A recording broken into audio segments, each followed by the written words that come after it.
Hello, good morning, and welcome everybody to another episode of Urfspace Live with me, your host, Chuck Whelan. I'll be joined in a minute by my regular co-host, Mr. Dale Sipperley.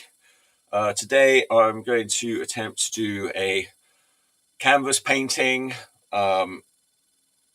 I haven't quite set up my easel yet. I'm a bit behind schedule, so I'm going to get on with that while I play the theme tune, and the show will be starting right after this.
Those bells.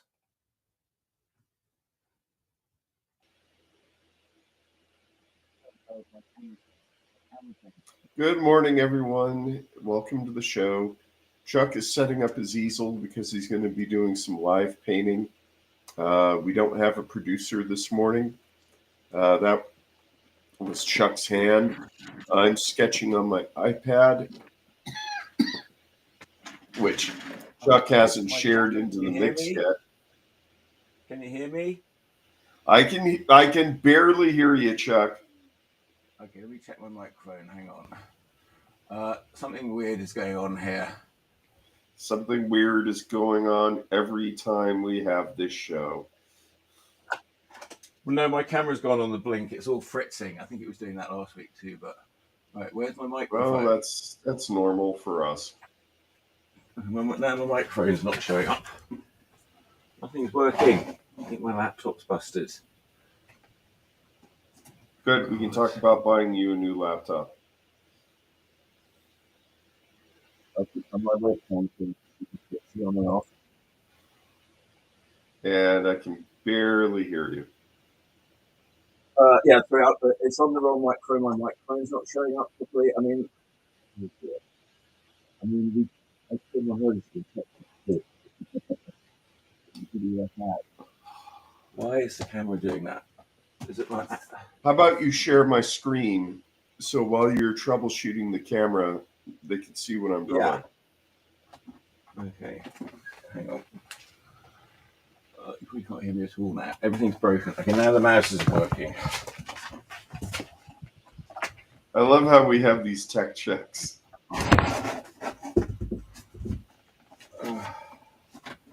It's all right. I don't think we have a viewer today. Tina's got some errands to run. Where's Tina? Plugged in my mic. She's got to run some errands.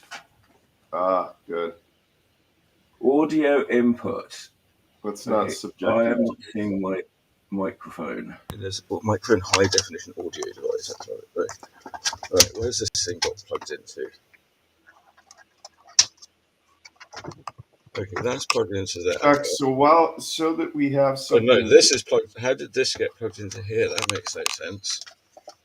Just so we have something visually interesting, why don't you share my screen so I can Hang on. draw while you're doing Working on it. Working on it. or not. Whatever you wish. Working on it. Okay. What? Nothing's working. Help! Everything's collapsing. Oh my god, this won't plug in. There we go. Good morning, everyone. Help! I'm drawing while Chuck is troubleshooting. I've lost my mouse. I'm drawing in Clip Studio Paint, which you cannot see, which has recently been updated to version 4.0.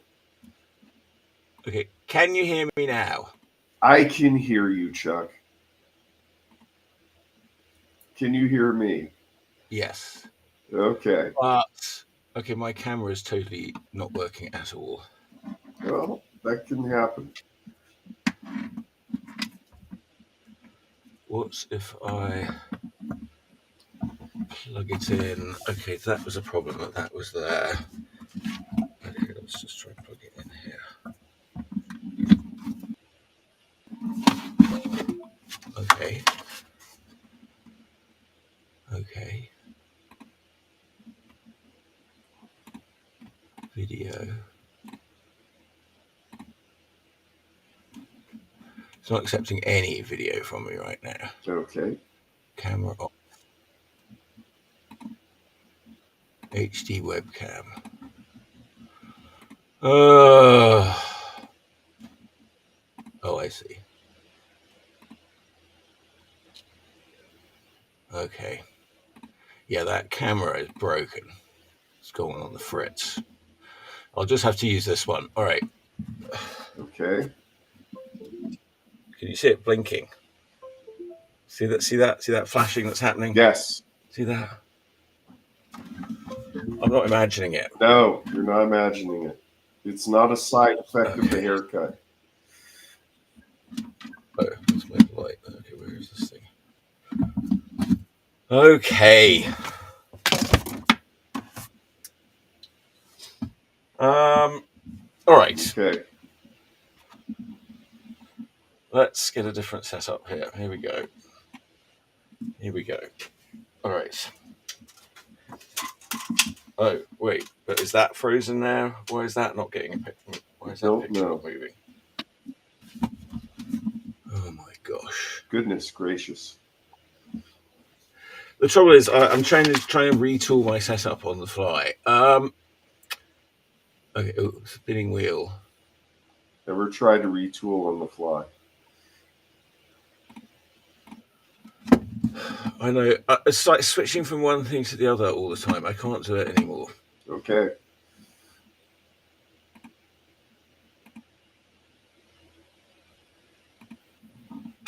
Okay. Okay. All right. Now that camera's not working. Sorry. Remove source. Let's try adding it back in. All right. You're plugged in where you're supposed to be. Plugged in. Why don't I do a show and tell while you're doing your troubleshooting, Chuck? Yeah. Let me put. Here's your art. Here. Let me put that up. There we go. But wait. I need to see my camera. We need a different setup. Here we go. I'm just roughing out something ink today.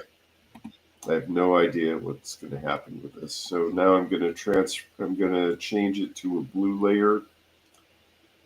And now I can go in with an ink pen and put an inking layer on and start inking the character.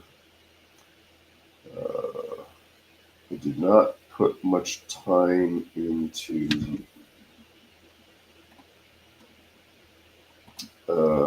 sketching out the details. I will wing it and see what happens. All right. make them whistle. We're getting there.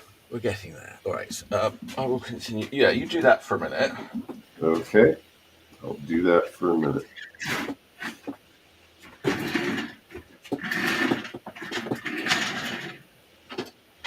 All right.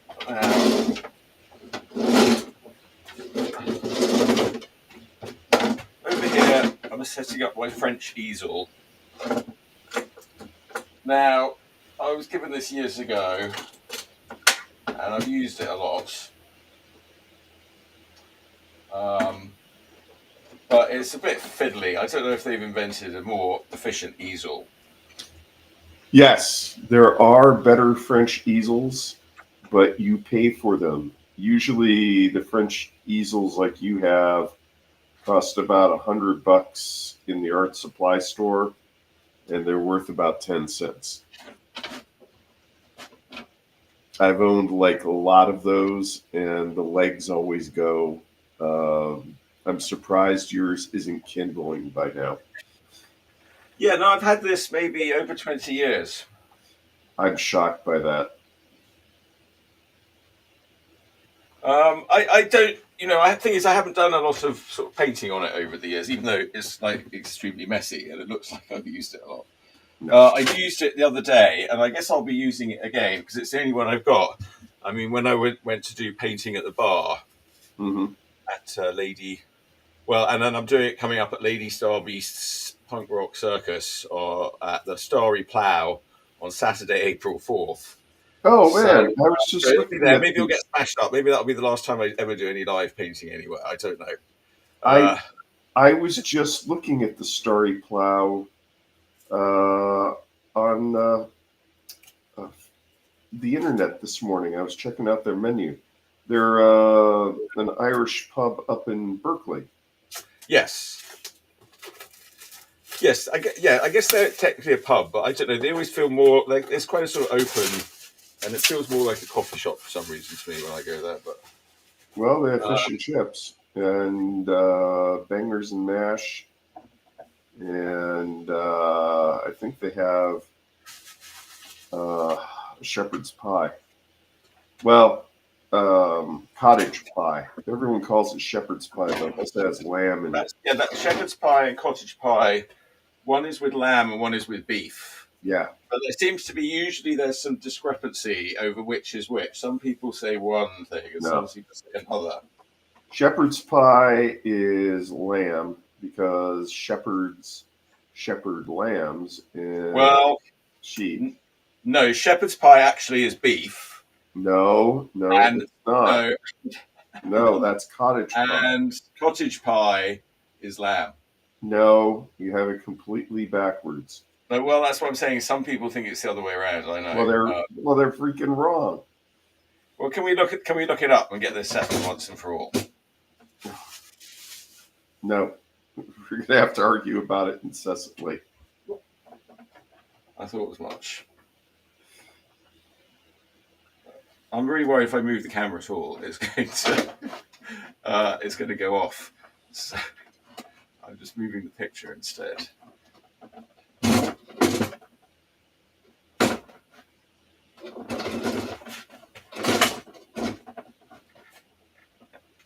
It's actually easier moving the easel than moving the camera, I'm realizing.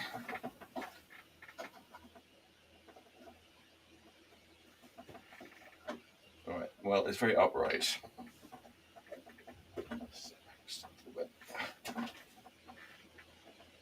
There's like quite a lot of tweaking. Tweak. Unfolds. It seems all just right. All right, it's quite adjustable. I don't know. I mean, over the years, I've got more used to it. It sort of behaves itself better. And then there's a weird way that, it has a sort of little tray in here and it has this sort of pallet. But if you don't put the pallet under the tray, then the tray falls out. So this little pallet is all as required, but it is required to go under the tray. Otherwise, the tray falls out. I don't really use that pallet, but I do use the tray. French easels are rickety as poop. But yeah, it's a sort of a rickety thing. With my balance, one false move, and the whole lot does end up as a pile of kindling. And I haven't really left myself enough room to get in there and do much painting, to be honest. Well, I think French easels are a scam by the French. They want France is known for its art, so they deliberately want to sell terrible easels to art students in other countries. Okay, well that probably makes sense. Yeah, it's all. I can believe this. All right, now I've got to pick out a subject for the day. So yesterday, Tina wanted to watch Showgirls, which I don't mind because I'm a big fan of Paul Verhoven. So I'll watch any Paul Verhoven, including Showgirls, which I think is quite good. Oh, it's a great movie. It's a classic. Which is your favorite Paul Verhoeven movie? Didn't he do Starship Troopers? Yes. Yeah, Starship Troopers. It's awful. It doesn't capture the spirit of the book at all. But it's actually, I'm not sure that that's true. Cheese. I'm not sure that that's true. I'm not sure that's true at all, actually. I didn't read the book too much later, but I've read a lot of Heinlein. And I understood that people who read the book were like, oh, the movie's not as good as the book. But I read the book, and having read, the thing is, Heinlein really goes down the rabbit hole. And part of Heinlein is telling you that they're this sort of fascist, militaristic thing. And Paul Verhoeven, having grown up, Werner Herzog, Werner Herzog grew up in Germany during the war. And Paul Verhoeven was a young kid during the war. And I believe, and had various sort of experiences, or at least in sort of post-war Europe, and he was sort of very affected by the Nazis and all that, those sort of horrors. So that always underlies it. And then in Starship Troopers, he leans full on and telling you, oh, these people that you've been cheering on, they're basically a bunch of Nazis. So, I mean, I think that's a good joke. He had fun with it. He had more fun with it. He sort of made a bit of fun of it. But it was actually really, that was more along the lines of where Heinlein's going. Because Heinlein liked to think far down the rabbit hole. And if you read Moon and the Harsh Mistress, you say Heinlein's a communist. If you read Stranger in Strangeland, the first half you say he's a crazy hippie. The second half you say he's like a sex maniac. Okay. Obviously, we're going to agree to disagree on this one. Fortunately... But what did you think was better in the book that wasn't captured in the movie? I think just the tone of it. Because I went in expecting a serious sci-fi movie, and it was this cartoonish parody. It was an awesome sci-fi movie. I mean, yeah, but the thing is, they were showing you as if you were watching Fox News, well, correctly predicted all that, and, the story of Rico, there's the story of Rico going on. Like in the book, Rico's telling the story himself. Yes. And he's not doing the whole, Handmaid's Tale thing where, of the narrator sort of turning in on turning the whole thing into an object. Like, so sort of Handmaid's Tale does it in of itself, in the book itself becomes a sort of artifact. Okay. But, Paul Verhoeven's doing that with it, where it's like he's sort of making this sort of video, so it's a sort of unreliable narrator. Okay. Which I get if you read the book and you were expecting it, but that's a bit of a yawn of a movie, to be honest. I mean, there's like all these ideas of this world that he constructed, but, I think the movie is actually way better than the book. And well, because also Robert Heinlein, he probably is a bit of a fascist, and certainly in that book, he certainly gets quite fascistic in his thinking. And so Paul Verhoeven's really commented, if you just did it straight, people would say, what the hell are you doing? These people are fascists. Whereas the way Paul Verhoeven did it, he's making you laugh, and that upset people. I understand it upset people because the joke's on you if you didn't get it. Well, it was a classic book, and it didn't stay true to the source material, so obviously the fans are not going to be happy with it. I disagree. I think it was more true to the source material than any other version of that movie you could have done. I don't think that's true. I think you're completely wrong. All right. Well, what do you think of Flesh and Blood then? An earlier Paul Verhoeven movie starring Rutger Hauer and and what's her name? What's her name? Yeah, Jennifer Jason Leigh. Yes, and then there was also an actor in it. I'm trying to remember his name. He was in all these sci-fi movies. like Blade Runner and The Fifth Element. And I'm trying to remember his name. I'm trying to find a good Showgirls image here. But Flesh and Blood was an '80s classic. I mean, we all saw it. I mean, Yes, that's got the it's best castle storming scene of any movie. yeah, and it's also it's R rated, and Rated R. I'm sorry. Yes, it's It's rated rated raw. R. It's rated raw, and it's a cool movie. I saw it. I don't think I saw it in the theater. I'm pretty sure I saw it on video. It was a video store. It was very popular. Yeah, I didn't see it in the theater. I mean, yeah, I remember Barry Norman, the film critic on BBC One. He really hated it. He absolutely hated it. He said it was one of the most horrible things he'd ever seen.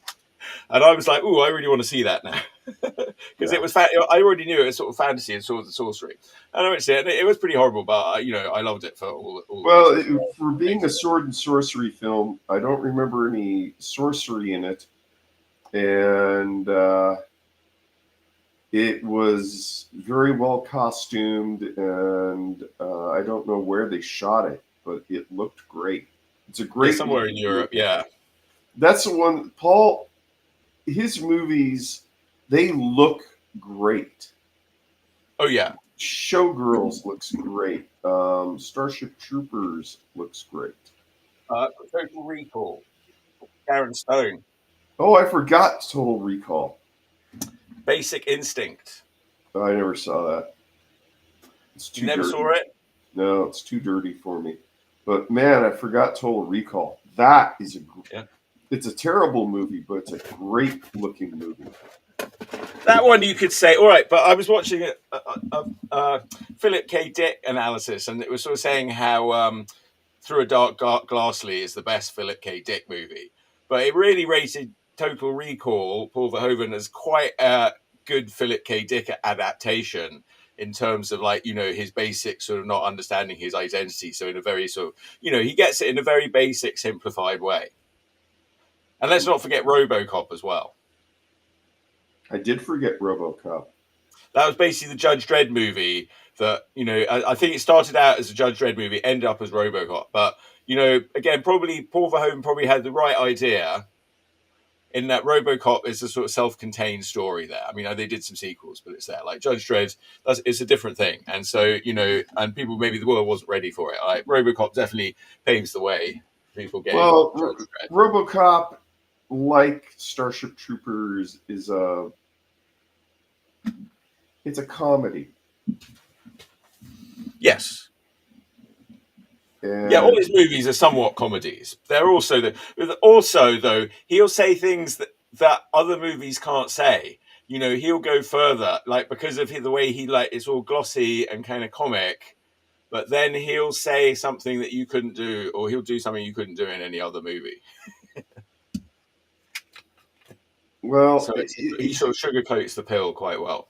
it was the '80s, and there were a lot of '80s sci-fi that were kind of divorced from reality. Buckaroo Banzai, for example.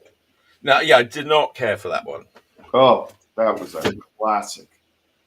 That's a And classic to you. in the '80s, there were fan clubs for that movie. Yes. It was, I don't know if they still exist, but there was a lot of merch. That was one of the first serious movie merch that I saw at sci-fi conventions, or at least what I was paying attention to. Lots of people had those jackets, t-shirts. Yeah, I know people that like it, and I guess I don't have anything against it, but I don't know. I saw it way too late. By the time I saw it, it's like, no, this was just as bad as I thought it was going to be. Okay, I can't find any of my paints or my materials. Didn't we have this talk Okay, I guess this is okay. This is it. All right. We are the worst show in the world. Okay. Okay.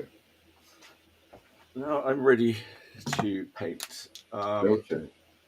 I think I'm doing a Showgirl. I said I was going to do Showgirl, so I'm not sure. I'm not sure about the pose. It's hard. That's what she said. It's like, am I going to? Also, this is kind of low now. I'm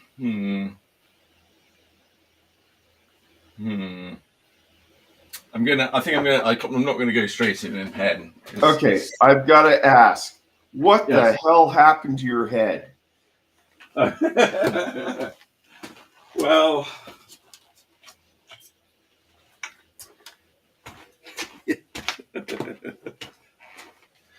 Well, here's the thing. I'm getting quite bald in my old age. Yeah. And I was shaving my hair, and I've got a nice set of hair clippers that Lemon lent me during the pandemic very kindly. And unfortunately, he said I didn't really need to give them back, so I haven't. Unfortunately, I realised that I was trimming it, and it only has a number 4 cut and above. There doesn't seem to be any 1, 2, or 3. But there was a sort of sideways thing. I didn't really know what that did, so I thought I'll try that. But that made it look really weird. Oh, it was too short, and then I really messed it up. And then I had to, then I just looked like a crazy person. And there was nothing for it, but I had to shave it all off at that point. Oh yeah, I mean it looks so much better now. Oh my God. And Tina's response to this is? I don't know. I think she kind of likes it. But viewers, let us know your comments on my new hair. Should I grow it back out, or should I stay a skinhead for the new the new skinhead era that's coming? You wanted the 80s back, you got it. Okay.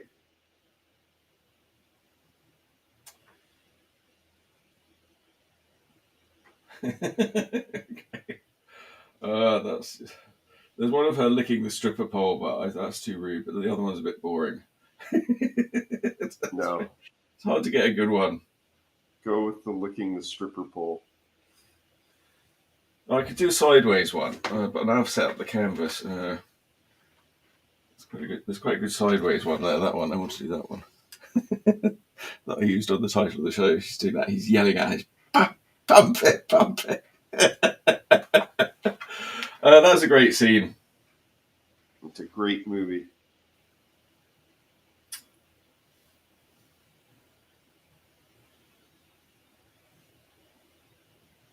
Well, okay, here's another image I found. I think I'm going to do this one because I kind of like this one.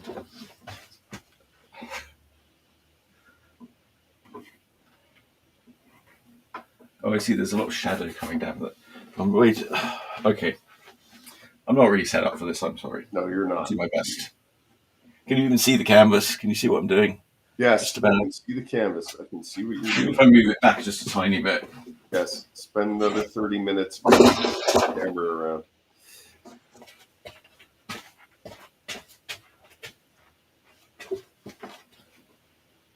Okay. All right. I've got somebody here. I think actually they're drag probably, but I can't really tell. But it seems like quite a good outfit.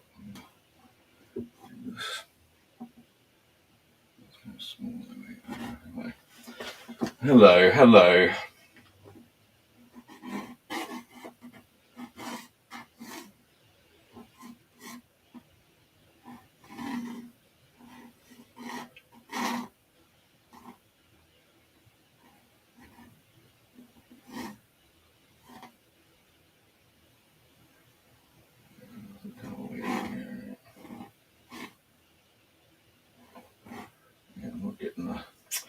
I'm not getting the proportions on this one. Hang on. Okay.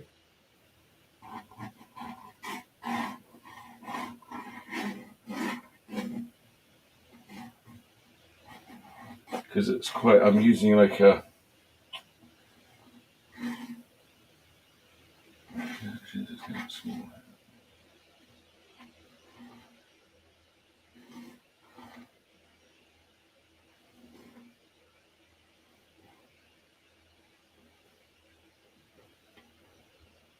Oh, I forgot to do show and tell. I had some nice bits I did for Goodman Games this week.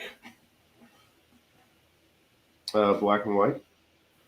Some black and white illustrations and some maps and a cover.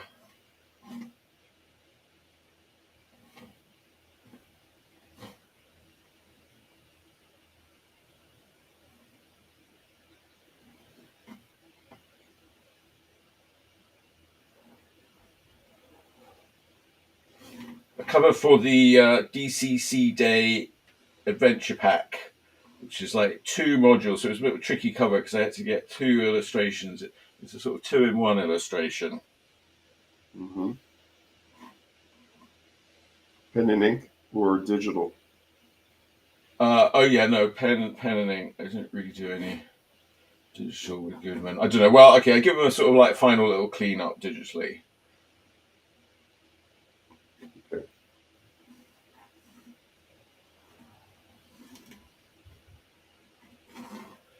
You know, because at some point, well, you can sort of futz around, but I find like if you're just sort of doing it with a brush, I mean, unless you're sort of painting it larger, I don't know.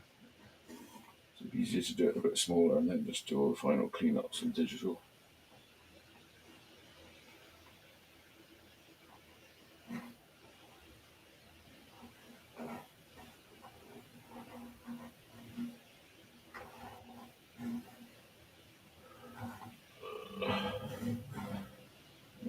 It's set up at quite a weird angle for me at this point.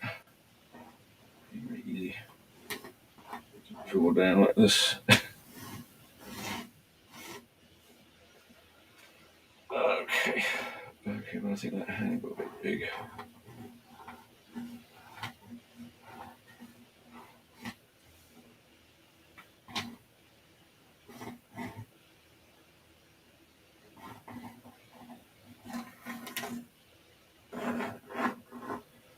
Okay, this is a crazy costume. I don't know if I can draw it. Okay, this is a bit of a challenging one. But it's kind of a fair. But actually got quite a lot of. What's going on in there?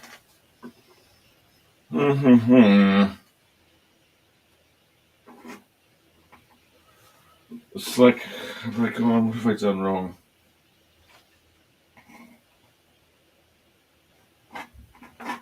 Okay, that's fine.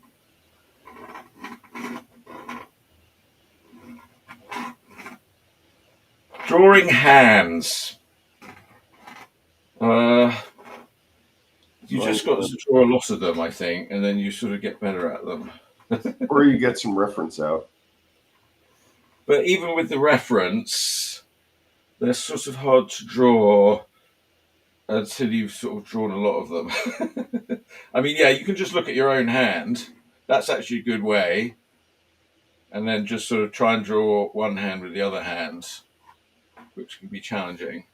But actually, you know, do it. You can do like a contour drawing, not let your eyes off the hand.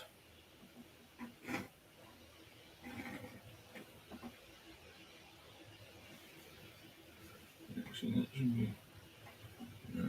It's pretty hard to get some of these lines right. What the hell?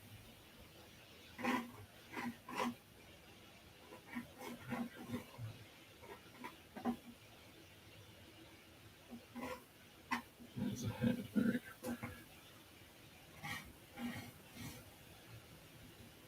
Okay. I think I'm drawing everything still too big. Okay.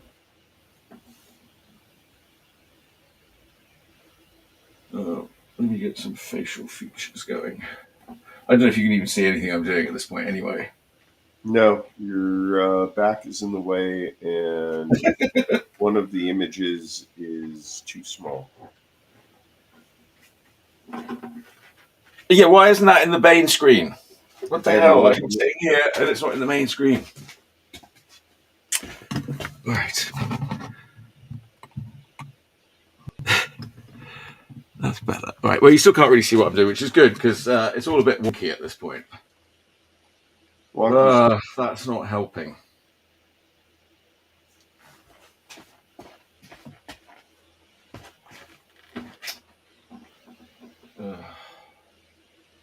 Well, I've made a decision not to go to WonderCon at the end of the month. Okay. Is it good to go to WonderCon? I haven't been since it was in San Francisco. I don't know. I know people schlep all the way down there. I suppose that's like down in Los Angeles It's in area. Anaheim. Well, Anaheim, yeah, all right, but that's just part of Los Angeles sprawl, isn't it? No, it is not. Yeah, if you look on a map, that's just one big sprawl down there. In most places, that would all be just considered one city, but here it's like considered a bunch of cities. I guess it. All right, it's Anaheim. The problem is that there aren't. I keep looking at the program and I'm hoping to find uh, guests that would interest me. Because if Sergio was there, it would be a no-brainer. Mark Evanier, I mean, that's tempting, but I haven't seen any other artists that I really like who are going to be there. So, I mean, if I'm going to go down, I might as well just go down to LA and explore LA rather than go to WonderCon. Well, what about finding new artists? I thought that was the whole point. Uh, Finding new and different things. I mean, if you just want to see the same old things, what's the point? that is a good point. Maybe I should go. What do you think, Chuck? Do you think I should go to WonderCon or not? Does that mean you'll have to miss this show? Or does it mean you'll give us a live report from Oh, I WonderCon? would be, I would be gone. There was no way I would do a live report. There's no way you do a live report. No, What? Not even because just a short one. no. Just like 5 minutes to say I'm standing in the line for a silver Yeah, plate. yes, I'm in line. I'm in hour 6 of standing in the line. I mean, it is tempting Right, that'd because be interesting to the viewers. it's Anaheim. I could go to Disney. Exactly. I haven't been to Disney in a while.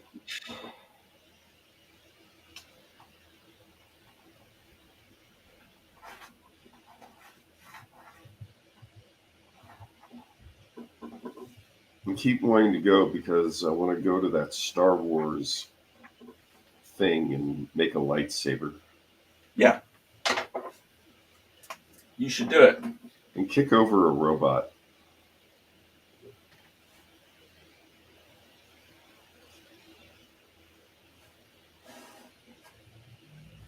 Maybe I'll go. But I better get tickets soon then. You're going to go so you can kick a robot. That's what settled you on it. Yeah, and I'm sure there's plenty at Disney, there's plenty of hot Princess Leia cosplayers who, because they're employees, have to be nice to me. I'm not sure that they're all employees. Aren't they just people who like to dress up as Princess Leia? They probably don't want to be bugged. Well, Princess Leia is now technically a Disney princess.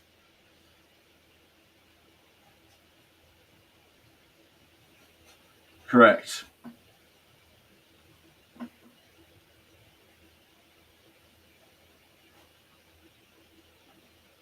I'm sure Carrie Fisher's rolling in her grave over that.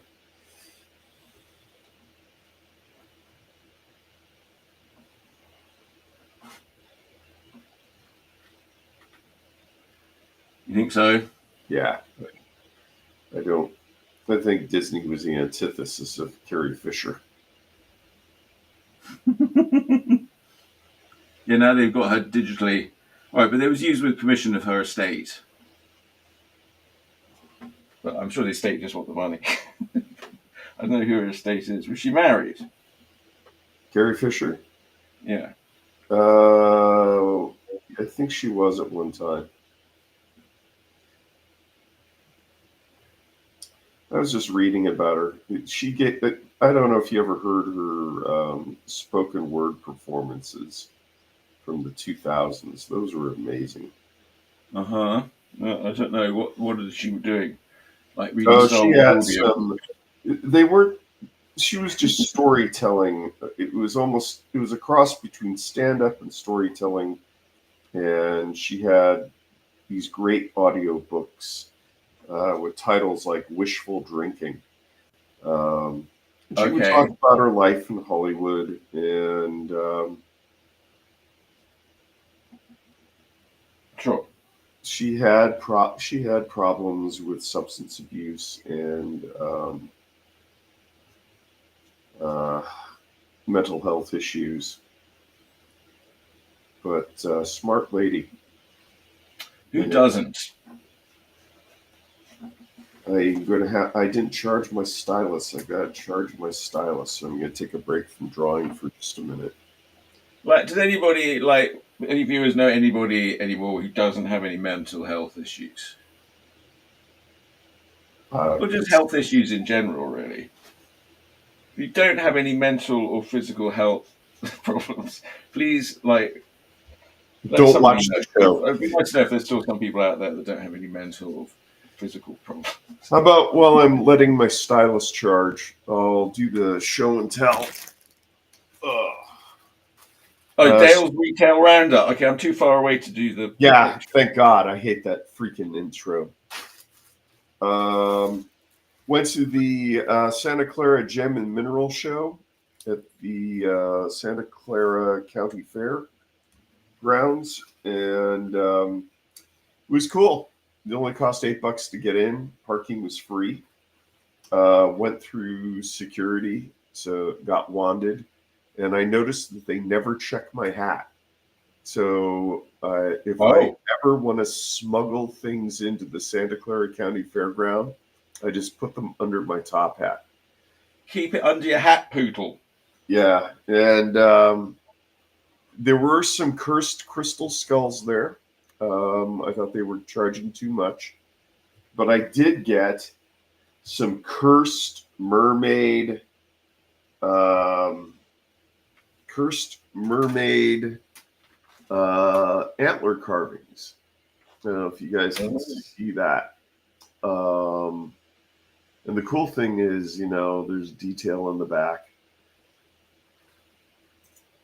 Um, it seems up in Alaska where the moose and the deer shed their antlers, artists pick them up and they just do carvings of them, and they eventually end up overpriced down here in various gem and mineral shows.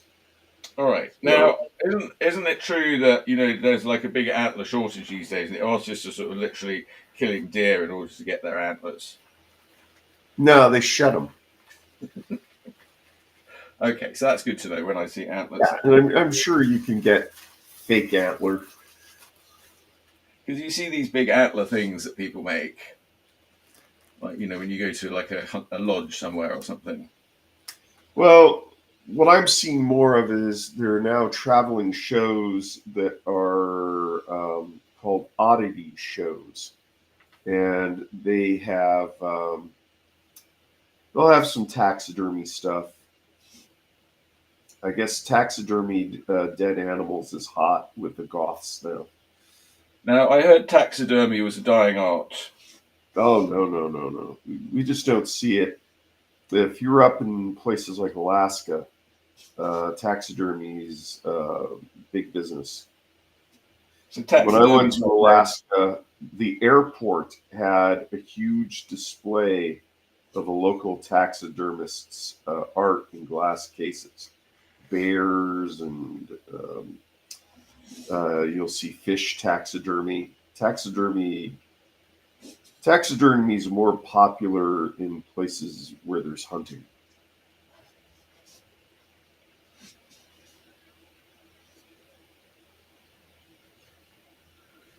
Ooh, okay.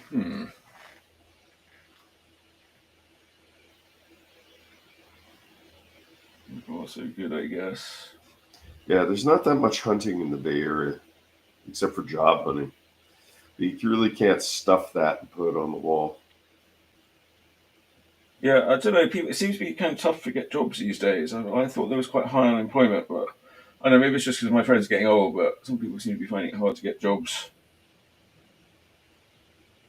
Well, ageism is a real thing. Try to retire, kids. Retire as soon as you can. What about, are you supposed to delay your social security? Trust me, I think that's going to be happening for us. It's going to be delayed a long time.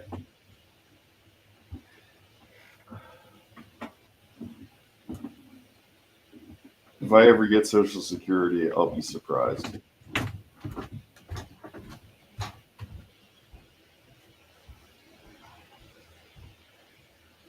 Yeah, but since I've lived here, no one seems to believe in it at all. What, Social Security? But it's actually pretty good.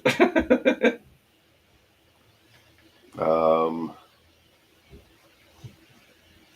I know nothing about it. I hear about it. My friends say, "Oh, when should I collect?" Blah blah blah. And I'm going to wait another year so I get more. Oh, now they're getting rid of it. Maybe I should have started collecting. I don't think so. I think they'll find that a little harder than. No, it's gone. The real problem is they're going to bankrupt the economy, and it won't be worth anything. That's true. That's why I'm tempted to go to WonderCon. Is just to go before, But before everybody's giving everything away for pennies on the dollar. Yeah, I mean, it's going to get bought. All these conventions are going to get bought. They're going to get bought by bots. They're going to get. You watch The Boys. That company bought. They're all going to get bought. We do like The Boys. That's the other thing is, I don't really need any more comic books right now. Probably not. I have too many.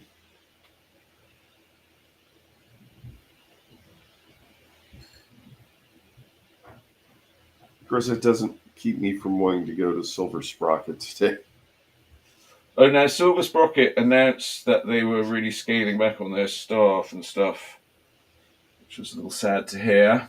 Yeah, I was there and I saw a sign that they had to lay off some people that I feel bad about. It's your fault for not buying more books. I bought stuff the last time I was there.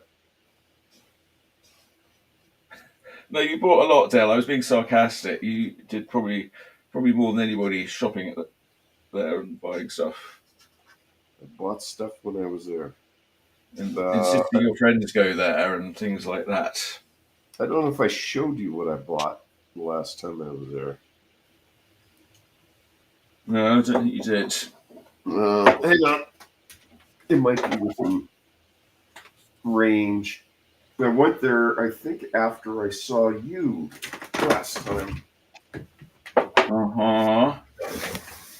Right. Now I've got some gold. I'm going to have some fun with my gold.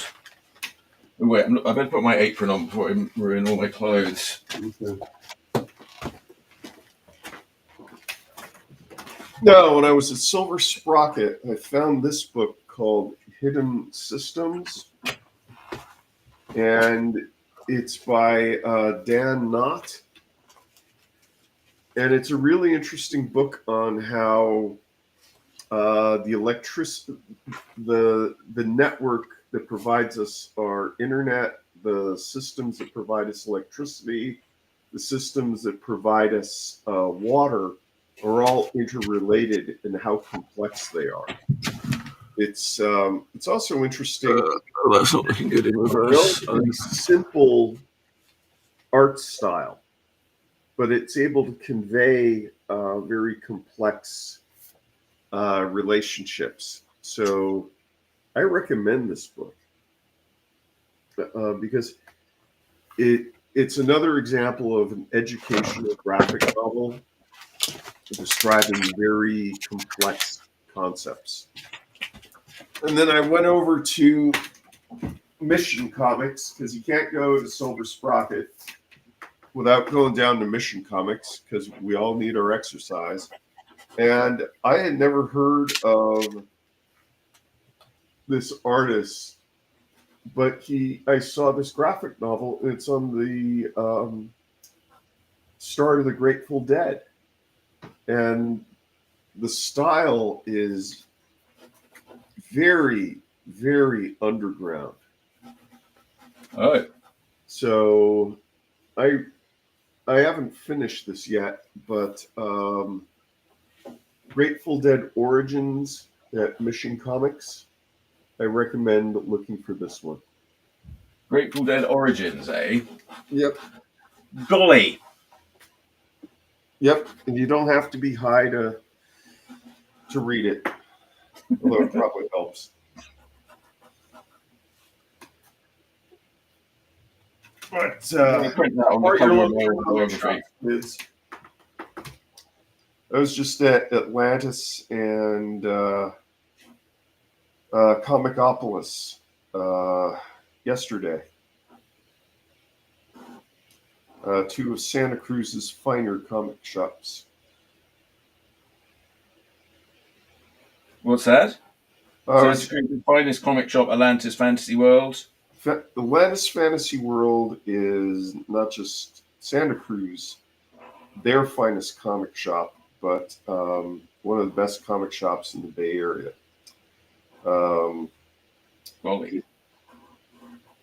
And what's nice is within walking distance, you have the Santa Cruz Bookshop, which also has graphic novels.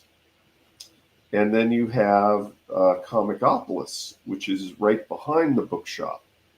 And they have great comics and graphic novels. And all three shops carry different types of graphic novels. So it's worth visiting all three shops. Well, it's good that they can sustain that many graphic novels, comic shops in one little town. Yeah, well, Santa Cruz is like that. And I'm still spending... Yeah, you wouldn't like to live in Santa Cruz? Like, isn't it all happening in Santa Cruz? Well, Santa Cruz and Capitola. I'm spending a lot of time in Capitola working on the gorilla suit.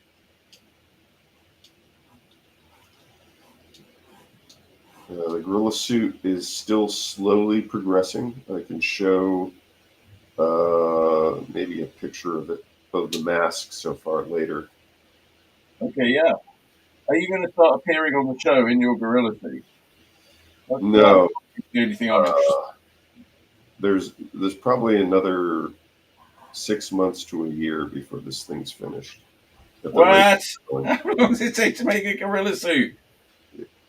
We're talking about a handmade custom gorilla suit, not one of these. He's sewing every hair in by hand. No, although there are people who do things like that. Nope, I'm not going to be doing that. I'm going to be using fur fabric from Z Fabric. They actually have a fake fur that they call gorilla fur. Right. I sort of forgot that I'm supposed to be just drawing simple things on this show from now on. Yeah, no. This is a really crazy outfit I've decided to draw.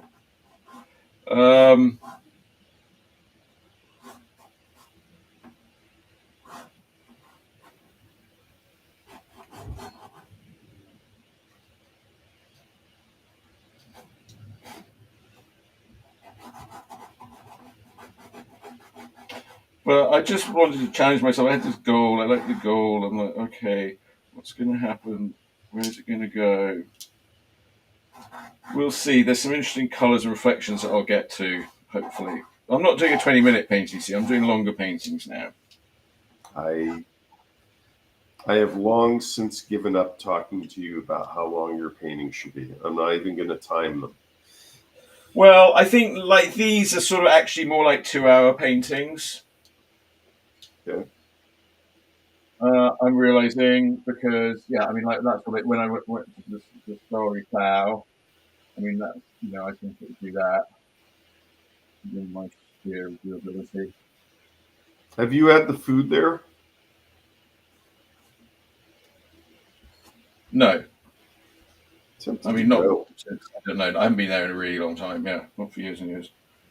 I'm tempted to go. I'm in the mood for fish and chips. I was going to go to the Brit down here, a famous British pub in San Jose on Almaden. And Oh yeah, I went in the other night and they just had the music so loud. I think fish and chips need to be eaten in the quiet and dark. sure. Well, you're from that place where they have fish and chips. I mean, what do you think about it? Well, I mean, first of all, like if you go to a chippy in England, I mean, it's like very greasy, and there are lots of different options of things that you could have. I Okay. mean, I used to like to get a battered sausage myself. Bat- Uh, a battered sausage sounds interesting. well, it's more like a battered British banger. British. Okay. Does all British food have like a sexual connotation? No, I what you mean, mean, I've like heard spotted this dick? stuff called, yeah, spotted dick, toad in the hole. I mean, Toad in the hole. What's sexual about that? It's in a hole. The whole hole thing. it sounds like all British chefs are a bunch of perverts. Well, probably, yeah. Aren't Probably. most people perverts? Well, the lucky ones. I mean, isn't like 99% of the human race perverts? 1% pure people.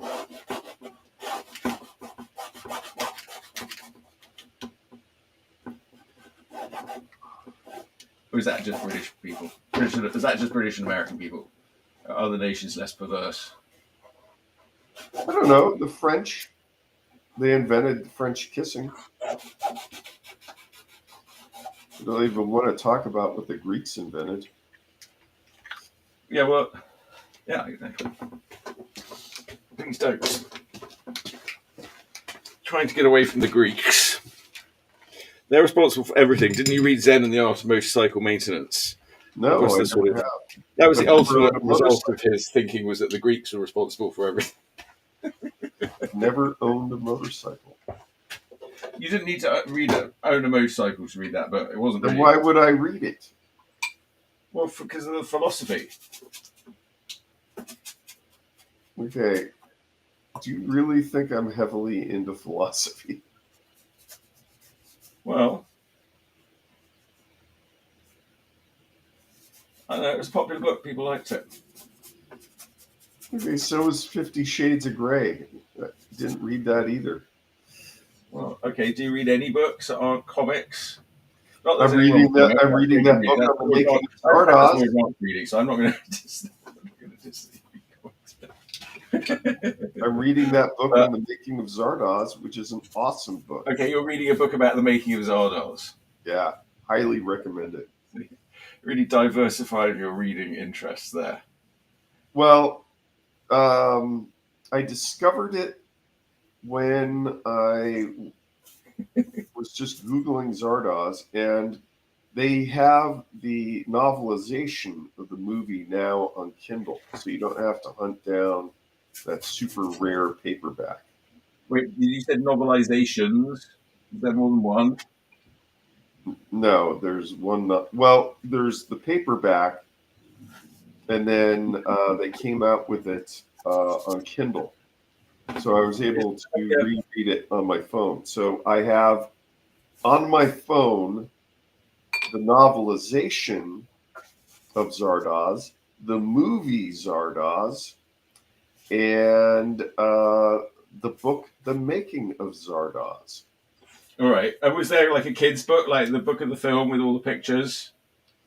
I wish there was a kid's book. I've seen some children's book illustrations of the movie, but I guess that's something I should do, is make a kid's version of Zardoz. Yeah, like they used to do those sort of book of the film, and it would have like big plate pictures from the movie and tell the story.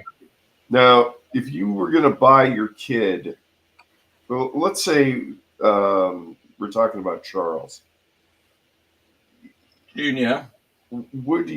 Charles Jr., would you want a Zardoz book to be anthropomorphic animals, like make Zardoz, but like make Zed a cat and all the Eternals animals, or would you want them people? Yeah, that sounds horrible. What? No, nobody wants it anthropomorphic animals. I don't know, except maybe young people these days. But they're all into animals. Everybody wants to be a fur.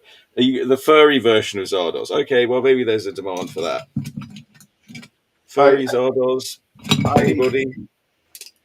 I think that I would do it straight with people, because the temptation to do it like full Richard Scary, I don't think I could do that. Well, you're talking about, yes, different sort of illustrate, like you're talking about very little kids. You're talking about like a sort of the picture book of Zardoz. Yeah. I was talking more like the book of the film, or like the Zardoz poster magazine. Did you collect that? Do you have all the issues of the Zardoz poster magazine? I didn't know there was one. I remember there was. Oh, yeah, they were in all the shops in England. That was very popular in England, like the movies, like Star Wars and that. They would do these poster magazines, but a lot of people think it started with Star Wars. But in the US. It actually started, a lot of people think it started with Star Wars, but it actually started with Zardoz. There was like Zardoz bubblegum cards that you would get, and dude, if there were Zardoz bubblegum cards, I would have heard of that by now. You're lying. Oops. I lost my glasses. You're so full of it. The Zardoz poster magazine, issue 1, had that picture of him with his orange leotard. Issue 2 would have been oh my god, what's her name? Charlotte Rampling. Oh. Now you know that Denis Villeneuve loves Charlotte Rampling. Like, he made all these sort of like young men falling in love with Charlotte Rampling movies before he did all his sci-fi movies. And then he's got her in there. She's in as the Mother Superior and Mother Helen Gaius Moynihan. Or in the last Dune movie.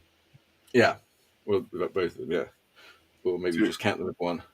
Wait, I need a paper plate. Hang on. Charlotte Rampling is like Diana Rigg light. She's like what? Charlotte Rampling. Like Diane Lane. Charlotte Rampling is like Diana Rigg light. She's way, way, way classier than Diana Rigg.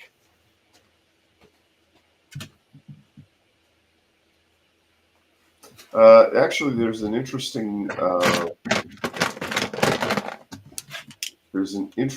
biographical blurb of Charlotte Rampling in the making of Zardoz book.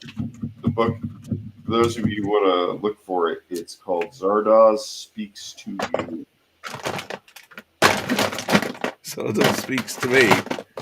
Yep. Oh, I don't have any yellow. There's yellow.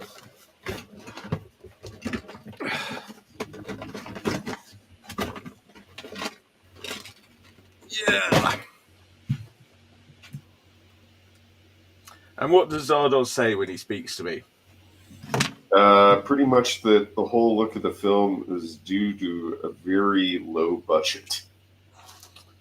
Where nowadays people spend like millions of dollars to recreate that look, though. Yeah.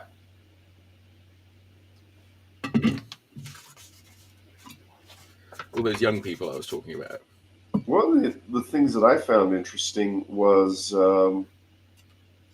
One of the things I really love about the movie is the Eternals have these communicator rings, which is tied to a voice-activated AI, and it projects without a screen the graphics.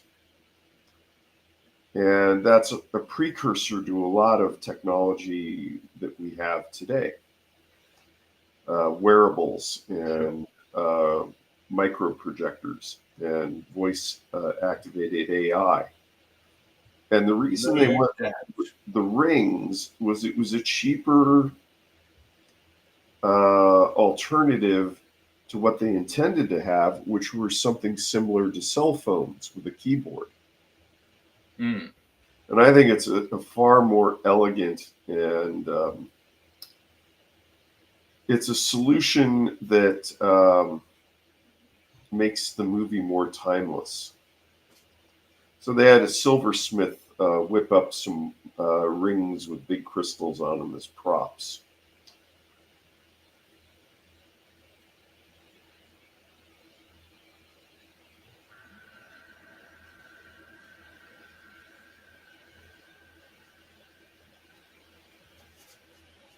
But there's drawings in the book of what they thought about using as a prop that all the Eternals would carry. Mm-hmm. And I thought that was interesting. So you like the film Zardos? I worship it. I base my life on it. But it's a little hard to... You base your life on it? Yes.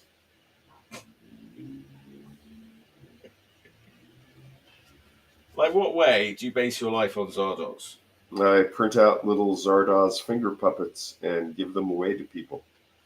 I was in... that's already basing your life on it, though. Like, you know, they didn't do that in the movie Zardos, did they?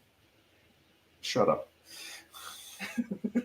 I mean, you either have to live like Sean Connery, or you have to live like the Eternals. So, are you living like the Eternals, or are you living like Sean Connery? Well, considering that I don't do anything all day, and all right, was that the message of Zardos? That's what I John have Boorman wanted taken you to to wearing a top hat like Arthur Frayne. Yeah, so when John Boorman made that movie, he thought like, oh, I hope this movie is going to inspire the kids of the future to act like the Eternals. Yeah, and he was right. That's what you'll take away of that movie. He was right. I do act like that. Yeah, I know. You do. I don't think that's what he wanted. I think he wanted you to be more like Zed. I think what he wanted was to make money. You think that was his only intention in making Zardos was to make money? That's the intention of every movie. Well, I don't know. Yeah. I don't think that's true. Yeah, I do. I mean, I don't think you would make... If you were tending to make money, you wouldn't make Zardos. Actually, an important message you wanted to convey. He did have a story he wanted to convey, and he had a very limited budget. Even though at that... Remember, this is before Star Wars, so sci-fi... Yeah, when you're talking about sci-fi, the hot franchise of the time was Planet of the Apes. Well, why did you say that in that voice? Like Planet of the Apes wasn't great. No, Planet of the Apes is awesome. I love Planet of the Apes. Yeah. But sci-fi hadn't blown up in the theaters yet. No. Well, what about 2001: The Space Odyssey? Actually, Kubrick visited Borman on the set while he was making Zardoz. Borman was friends with Kubrick. In fact, there's a lot of people who said that Kubrick helped Borman make Zardoz, but that's not true. I've seen 2001. At least for me, when I saw it as a little kid, I thought it dragged. Yeah, I think it's a little kid because you've got no comprehension. The older you get, the more fascinating every scene becomes. Yeah. Now it's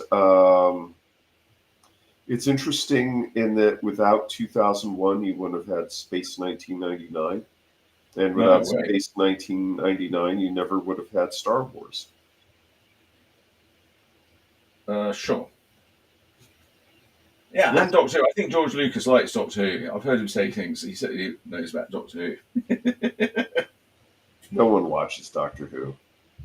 What are you talking about? Everyone can watch it for free now on YouTube, thanks to the BBC have put all the episodes of Doctor Who on YouTube.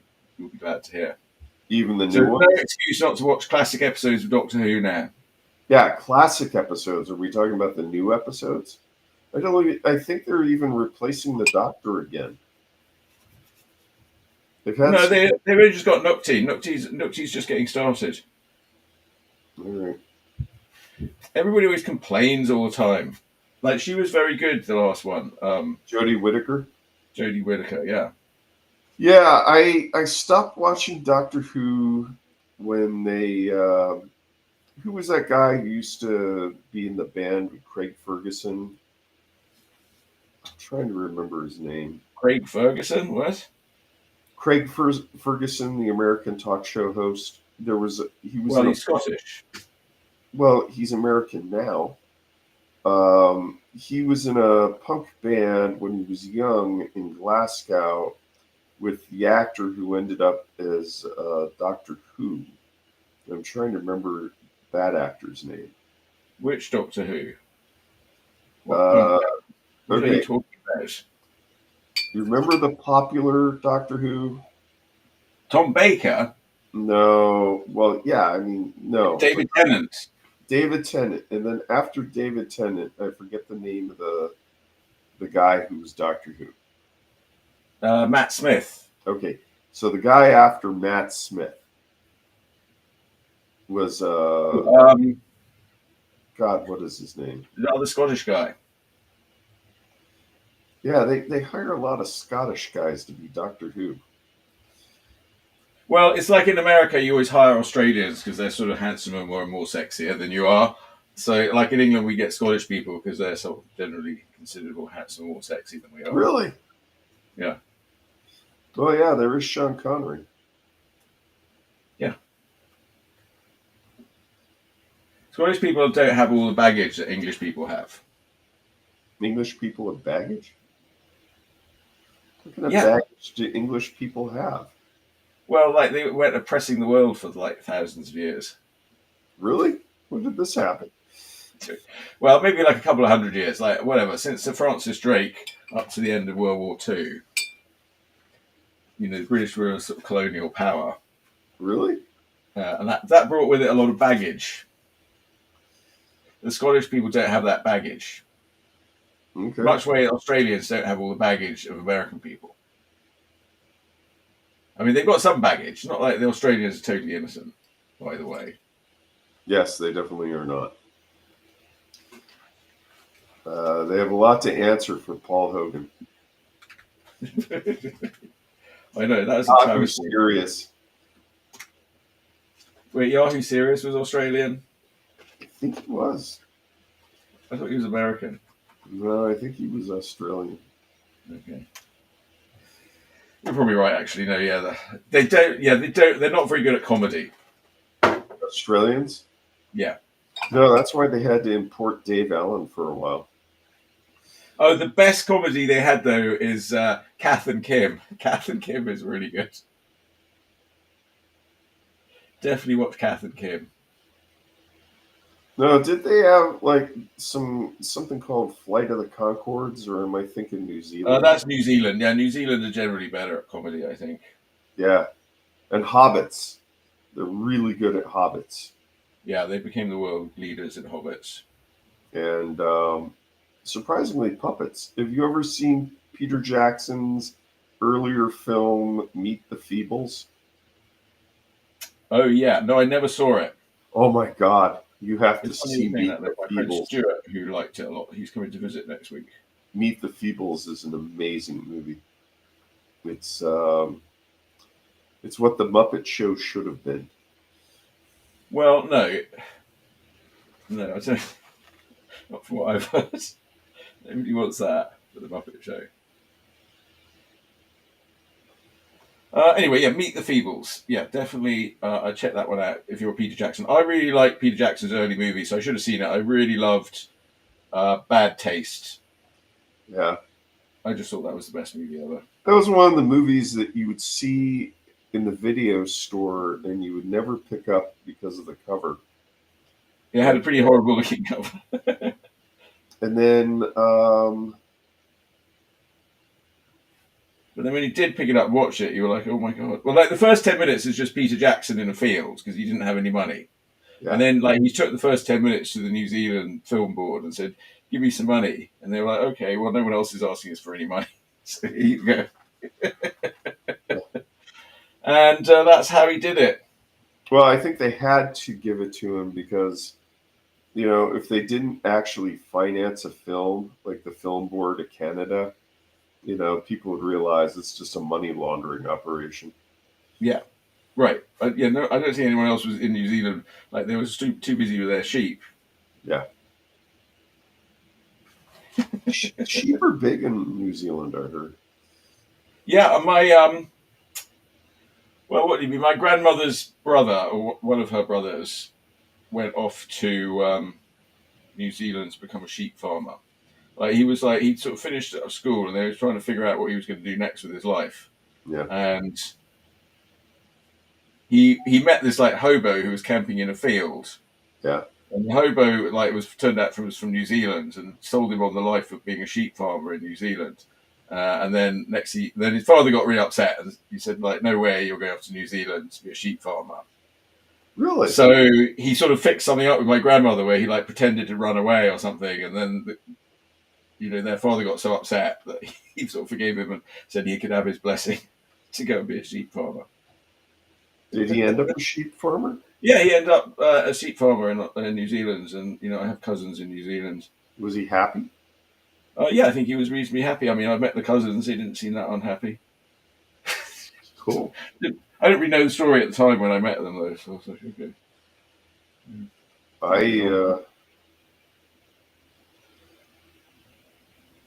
I heard a story about a sheep farmer years ago in New Zealand.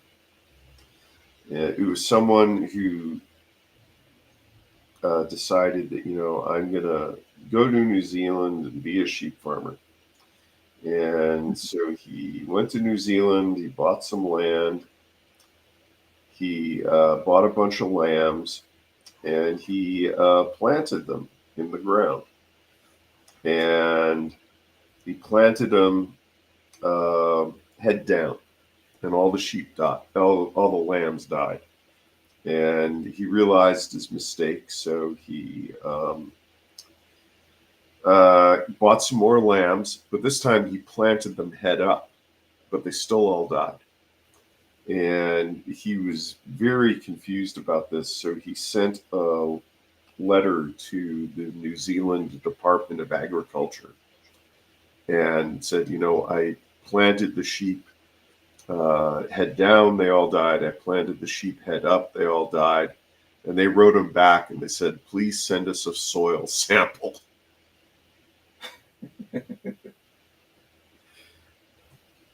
Is this someone you met through the Zardoz Appreciation Society? I didn't know there was one. I should start one. I was at California Art Supply up in San Mateo, with an art supply store I highly recommend. And I was talking to Ron, who was my old boss when I worked for Flax. And I was telling him about Zardoz, and I gave him a finger puppet, of course. And he had never seen the movie. So I run out. 21st bloody century, man. What? I said it's the 21st century, man. Yeah, how can you not see it? How can you not see Zardoz? All right, but this is where it gets weird. So I run out to my car, and I get a DVD of Zardoz out of the trunk, where I keep my extra copies. Yeah, one of your emergency supplies. Yeah. And I give it to, and I say, here. Like, if somebody's having a heroin overdose and needs Narcan, they'd go find the guy with Narcan, but that's not you. You're the guy with the emergency Zardoz DVDs. Yeah. But what really freaked me out is Ron doesn't have a DVD player anymore, so he couldn't watch it. I mean, it was inconceivable to me that someone would not have a DVD player anymore. They didn't have a DVD player anymore? Yeah. How weird is that? Okay, yeah, well, that's a big problem. Some people don't. I mean, I only have one because you talked me into getting a multi-region DVD player. Really? You told me that the only way I'd be able to watch certain things in the future was if I had a multi-region DVD player. Well, that is true. Yeah, well, I get it. So I got a multi-region DVD player. I happen to use it very much because I found that I can get most of the multi-region things like streaming online. Yeah, well, you say that now. On my iPad onto my Apple TV. So why would I need a DVD player anymore? You say this now, but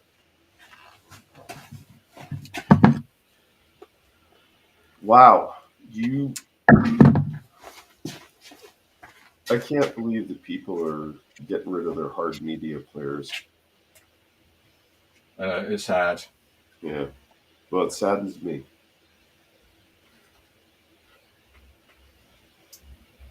Look, don't you like the future? Like, in the future, we don't need any of these things. Like, anything we want, we just push a button, and it just materializes one way or another. Okay, you know what my version of the future is? Riding on horseback with the red Garrison belt and the Webley revolver. Well, if you want to do that, you'll be able to do that. Giant stone head. That's my plan. Like, when I become world dictator, I'm going to make Australia like the sort of Mad Max zone. So you can go down there, you can let off bombs, you can drive around, you can do whatever you want, basically. Okay. And that'll be Australia. Okay. That makes sense to me. The USA. Oh, please. That's going to be like put under a glass dome and fenced off from everywhere else. So that, again, you can do what you want here, but you won't be able to get in or out. Okay, that makes perfect sense to me. And everyone else will live peacefully and happily playing cricket. Okay, that doesn't make any sense to me. Is that like a real game? Yeah, people play it, like they watch it, they get excited about it. All the rest of the world plays it, only America doesn't. America, oh, that's a stupid game. We're going to play football where we all dress up like gorillas, I guess. I find that insulting to gorillas. I don't know exactly what it is that they do dress up as a football, like kind of like power fairies or something. Power fairies, yes. Power fairies.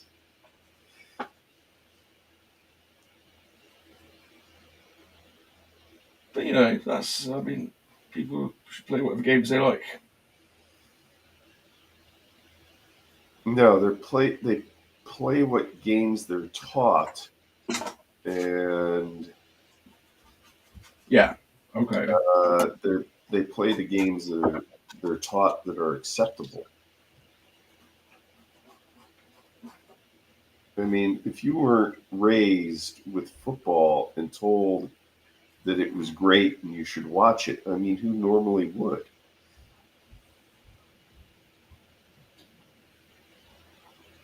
It's fine. It's just a version of rugby. But, again, all the rest of the world happily plays rugby. But USA is like, oh, no, we've got to play our own game and we're not going to play with you. They just don't like to have friends or play with other people.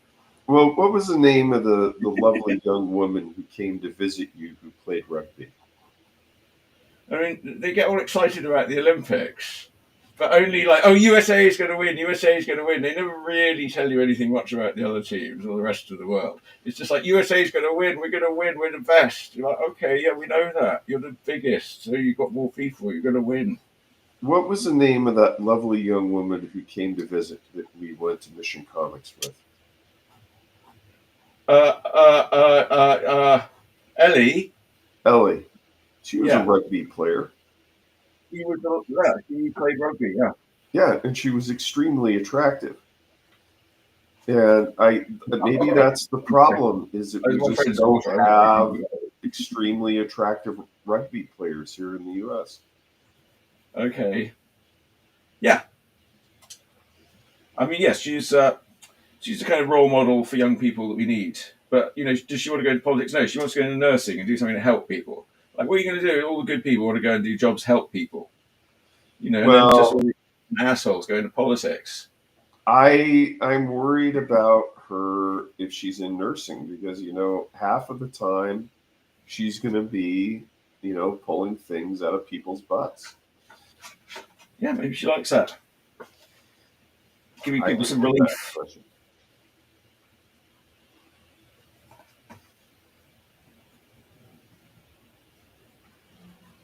Yeah, one of my relatives is a nurse. If you're related to a nurse, never ever accept their Christmas gifts, especially if there's something small, like a cigarette lighter or a nice pen or a toy action figure. Because we all You're know, saying that things got pulled out of people's asses. yes, Well, if they found anything in my ass, it's because they put it up there, because they're the only ones sticking their fingers up my ass. I don't want. Thank you, thank you. No, it seems that there's like a people tend to like not look when they sit down, and that's how it always happens. Yeah.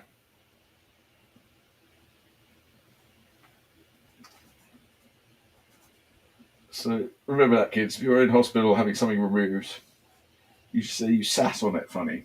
Yeah, You sat there, your kid left it there. yeah. That's something that gets brought up. That's one of the rules of this 40 and Facebook group that I'm part of. Um, the rule is if you post a story about something ending up in someone's butt, you have to say, obviously it was an accident. They probably weren't looking when they sat down, and it could happen to anybody because you never know when you're going to be in the ER next for something stupid. Yeah. Doctors, the nurses, they don't care. They've seen worse things.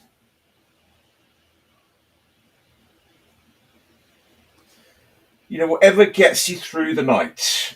Yeah.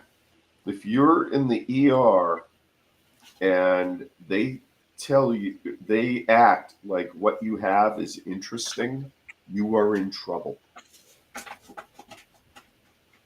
Yeah, well, like when they have to call in Dr. House.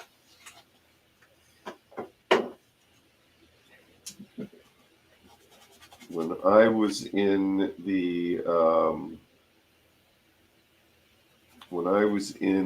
ER for kidney stones, and the nurse was kind of like flustered by the amount of pain I was in, I knew that there was a problem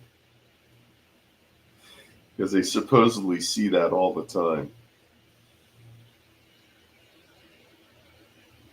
Kidney stones. Yeah. Yeah. Yes, I was complimented by the nurse that I wasn't screaming on the floor in the ER.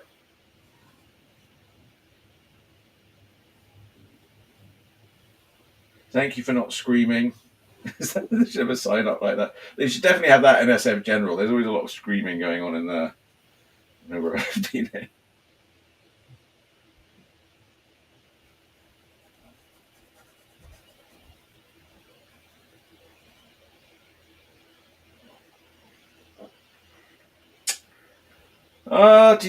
Da. I have no idea what I'm drawing. I have no idea what I'm going to do today.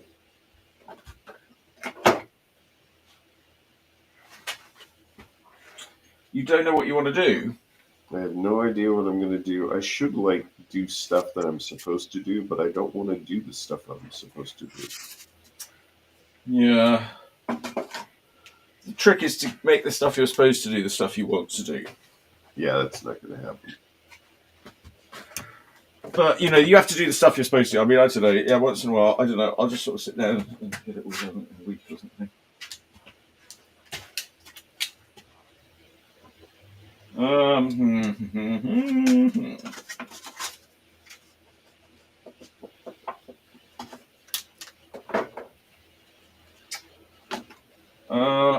There's never enough space. Very hard to do this. I'm getting paint all over my bloody iPad here. Looking at my reference. Can't recognise my face anymore. There we go.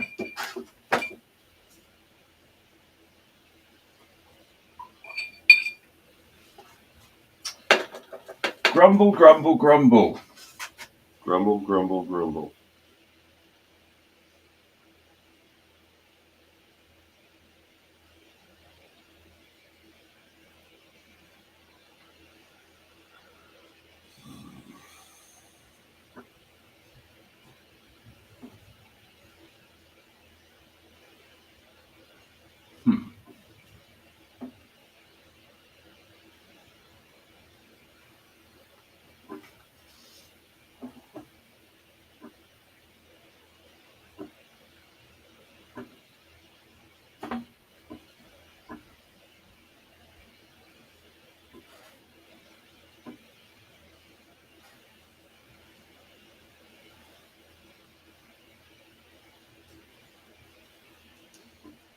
Gone very quiet.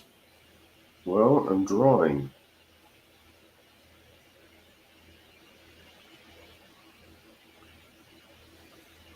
I have no idea what I'm drawing.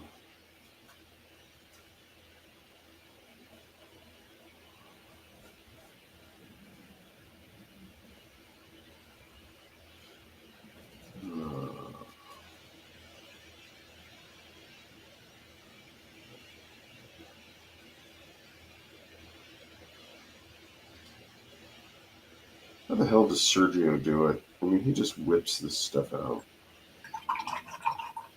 How do you do it? I watch you do it, and you whip this stuff out. Just do it. Don't worry with all that faffing about with underdrawing. Let it go. Just draw it. You'll be crappy at first, but the more you do it, the easier it gets. The less crappy you get. That's what I can say. The more you do it, the less crappy you get. That's as far as I've got with it. Not exactly sure that's true. That's true.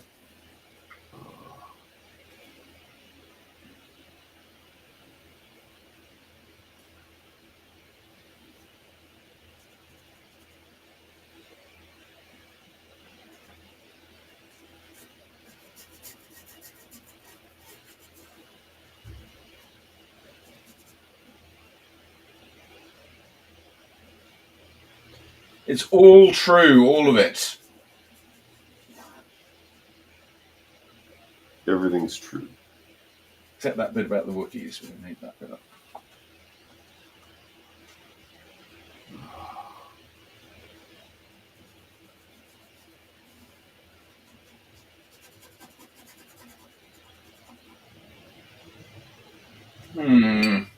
Yeah.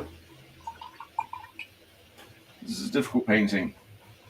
I like. Sometimes it looks simple, but then you get into it and you're like, oh, what the hell? What is going on here?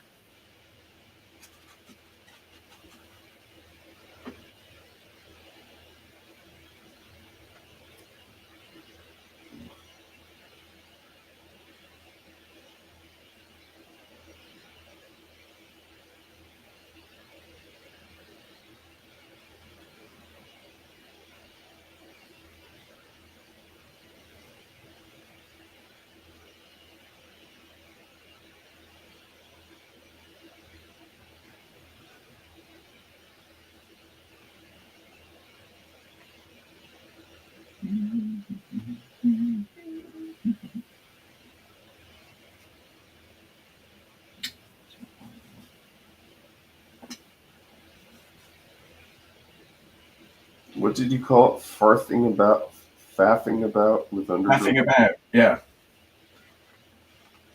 Faffing. Faffing. Faffing. I am faffing. Yeah. Well, it's all right to faff, but sometimes you've got to It's all stop right to faffing faff. about and get the words.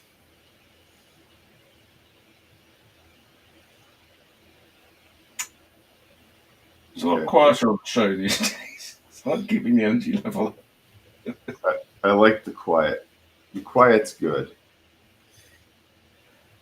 The alternative to the quiet is unacceptable to me. Unacceptable! Did you watch Adventure Time? No, You should watch Adventure Time. It's pretty good. I recommend that to anybody. I'm not really watching much TV anymore except for Avengers reruns. Well, likewise, I'm only watching Doctor Who reruns, but I'm getting a bit bored of it now. I don't know. I have a lot of phase where I get into it. Well, you can Too much move on Doctor Who to watching. something The else. BBC are quite sensible. They take it away from us. By the time we sort of, after a while, you start craving new Doctor Who, and then they give it to us eventually. And then it's always worse than you expected. You're like, oh, look at all this great old Doctor Who of the past, and the new Doctor Who comes along, and you go, like, that's shit. Dude, But it's then after always 30 years, it's just as good as all the other ones. dude. Old Doctor Who was shit, and that was its charm. New Doctor Who's just as shit. It's always shit.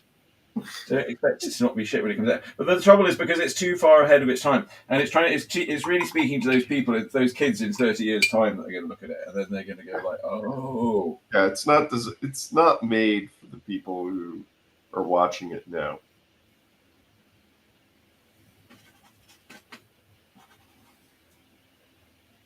Doctor Who is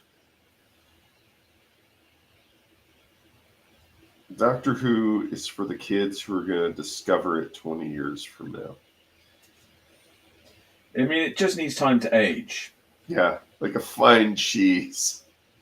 Yeah. Yeah. Like a big, fine, stinky cheese.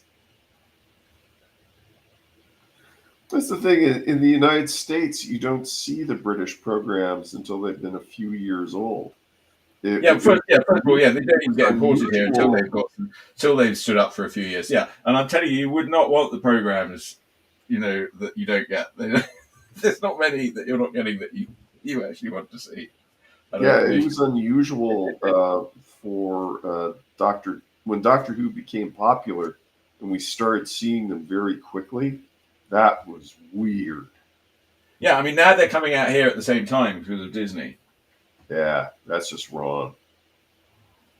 That does seem something wrong about Disney owning Doctor Who. I don't think they own it. They do it in collab. They're just doing it in collaboration. I mean, it gives Doctor Who a bigger budget. I don't know that Doctor Who needs a bigger budget. They'll still try and do things that are way beyond their budget. I mean, they're always going to be doing stories that are like, you can't tell that on this budget. But they're going to do it anyway. Doctor Who isn't as much fun if it isn't low budget.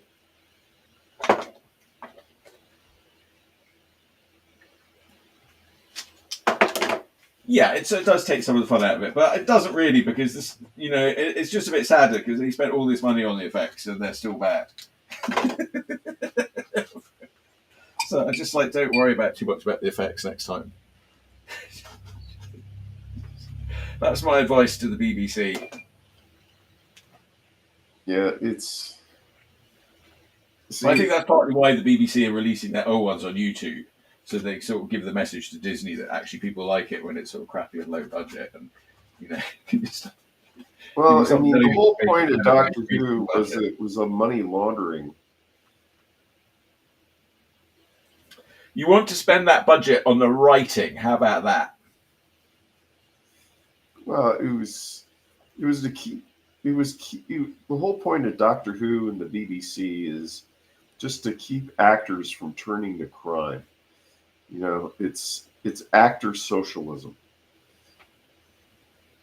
Well, probably, yeah. Yeah, of course it is.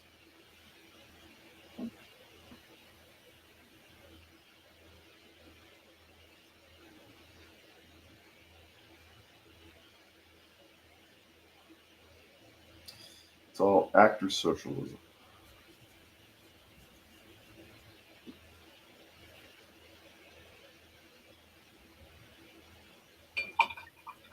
Ugh.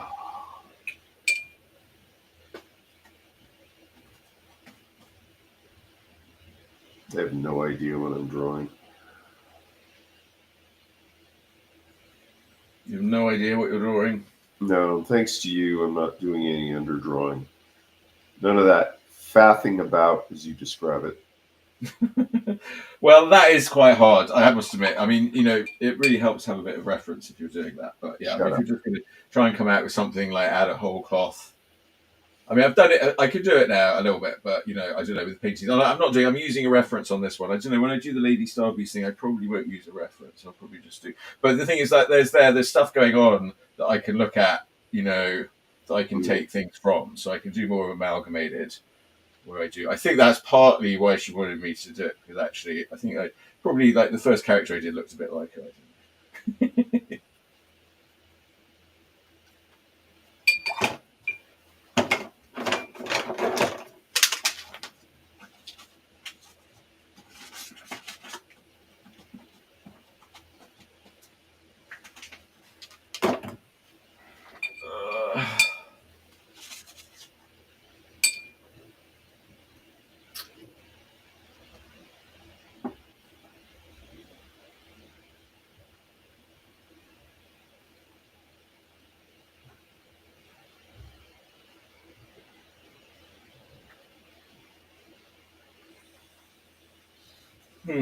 Okay, I've not done really anything on the eyes. I need to do on the eyes.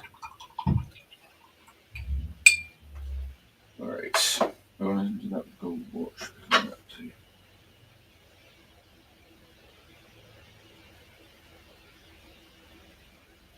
Well, I did like a watch. It's not actually a watch. It's a cuff. Fine.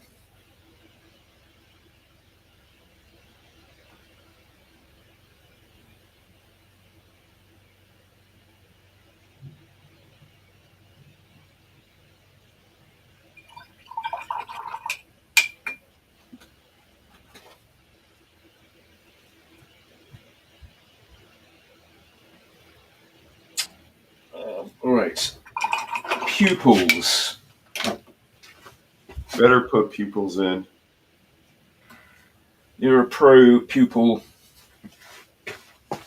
Yes, I'm very heavily pro pupil. Well, I've got the pupils. That's not the problem. It's the irises. You're really talking about the irises, you mean? Yeah, the irises. What do you have against iris? Iris.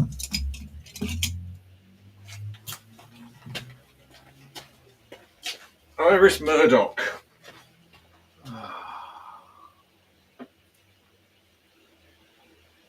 Not one of the Murdoch family, you'll be glad to hear. May they rot. No politics. I may have to ring the bell on myself. How's the Murdoch family? Well, okay.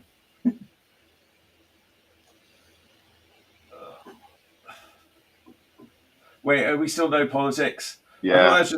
I thought it's just because you and Amber were like sort of super addicted to politics all the week on Facebook, and then you wanted a little break on Saturday morning. I need a break. I need a break. The problem with being friends with lots of political cartoonists is you see a lot of politics, and it drives me nuts. Yeah, that's mostly why I've gone on Facebook. Is to like I understand it's all bloody terrible, but yeah, the news really wants you all the time to be like in a state of agitation, so you keep watching the news, and Facebook is worse. Yeah, the problem is if you crap, I shouldn't have done that. If you watch too much news, you either you spend money on alcohol or you spend it on guns. And since I don't drink, I only have one alternative.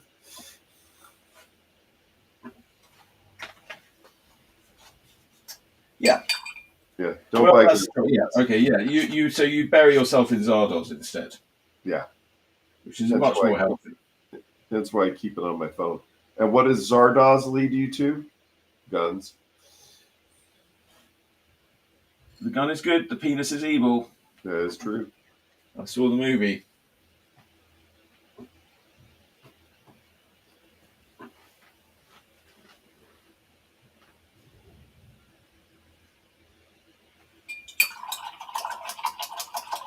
I actually ordered 2 new Zardoz pins from PSA Press. Hopefully, I'll get it in a day or so. Okay. I couldn't find my other Zardoz pins. I think I've given them away. The biggest problem with having this bloody camera here is I want to step back and see what I did all the time, and I can't. All right. I'm not the one who set up that. All right. I think I need a little darker. Ooh, hello.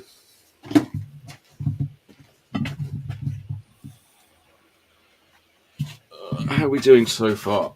All right. Well. All right. She's getting there. I mean, it's supposed to be a small hat. Something doesn't look quite right about the hair, though. Hey, wait! We have viewers. Oh, hi, viewers. Holy crap! Pine Fox. Hello, Pine Fox. Pine Fox. Oh, hi, Pine Fox. I don't know if I can scroll back far enough. Pine Fox been following along. They like Adventure Time too. We had and Emma was here. Emma was here. Margaret. Hi, Emma. Hey, Emma. Hi, Margaret. Howdy. Hello, everyone. I hope you all doing well. No, we suck. Got any tips for drawing backgrounds? I always. Ooh, that's a good one. Drawing backgrounds. Thank you. Looks awesome. Adventure time. Sometimes that's the fun of it. Have no idea what you were drawing. Neither do I. Saw it looks pretty good so far. Okay, I have a suggestion about backgrounds. Or right. Why don't you tell first? Because you draw a lot of backgrounds, Chuck. Well, no, you've got one ready to go. I'll have to think something up. Okay, put me on the spot, you SOB. One thing you can do is just get photo reference. Google Maps, Google Earth. Google Earth is really good for it. Just Google, I want to put my character in front of this village. Well, start Googling villages. All right, that's good. I mean, there's a couple more important things about background first. So yes, I definitely you can look up reference, but the background should be sort of more muted usually than the foreground. It's sort of less in focus usually. Like if you've got a figure at the back of background and the figure. I mean, it's different between doing a landscape and doing a portrait.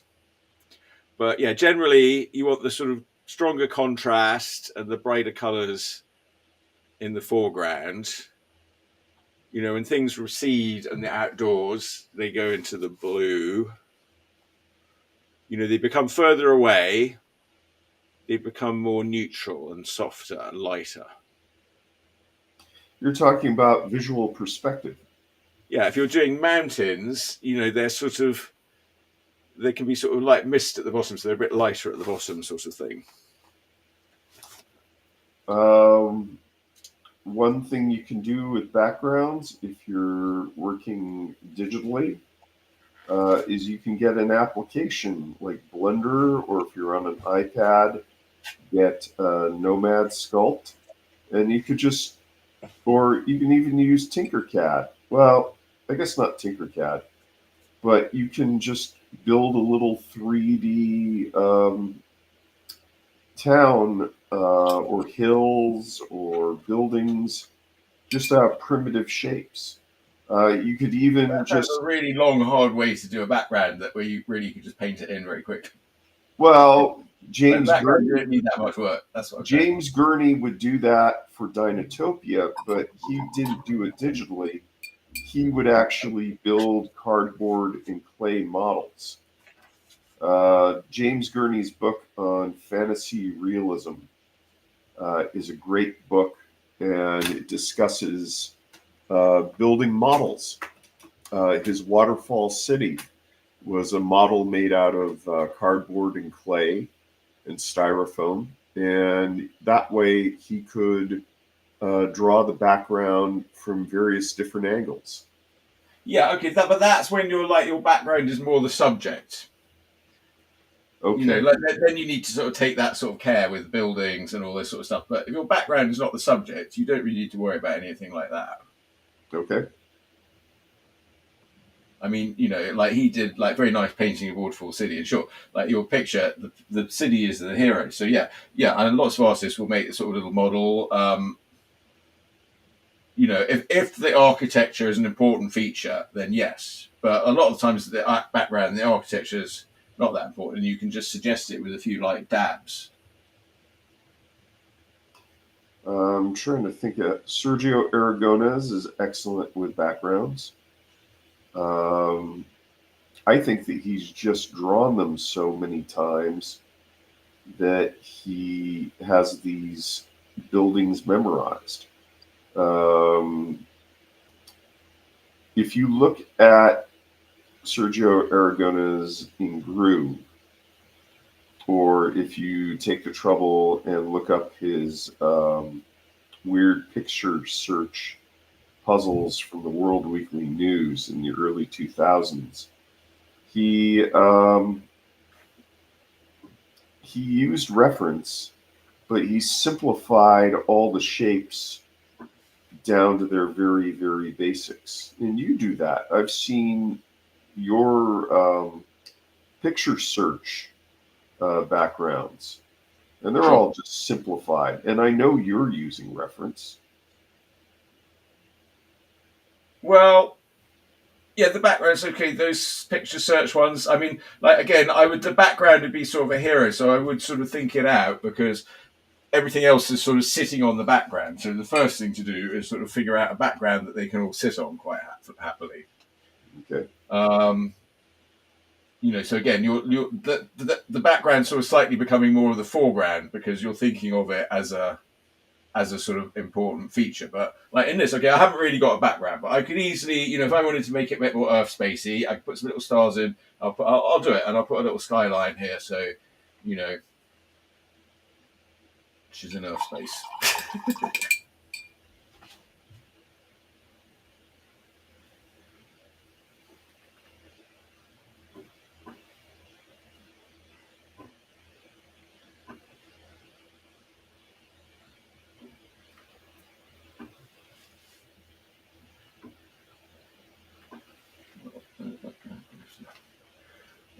Get in there with a smaller brush. I like spending a bit more time with these pictures and not having to get them all done in like 20 minutes. That was a Yes. I don't know. I like to do more art battling, but I sort of feel like I know you like to faff about with them. Yeah, one has to do. There has to be a limited amount of faffing. Yes. That's the slogan of our show now. No faffing.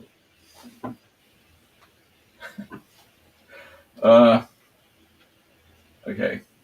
I thought it was the mansplaining show. We're not going there. We're not mansplaining. I have officially retired from mansplaining. Okay, that's good. Now that mansplaining. That's not the whole premise of the show. The mansplaining is wrong, and He's wrong. I am aware of that I mansplain. So I'm not mansplaining anymore. Good.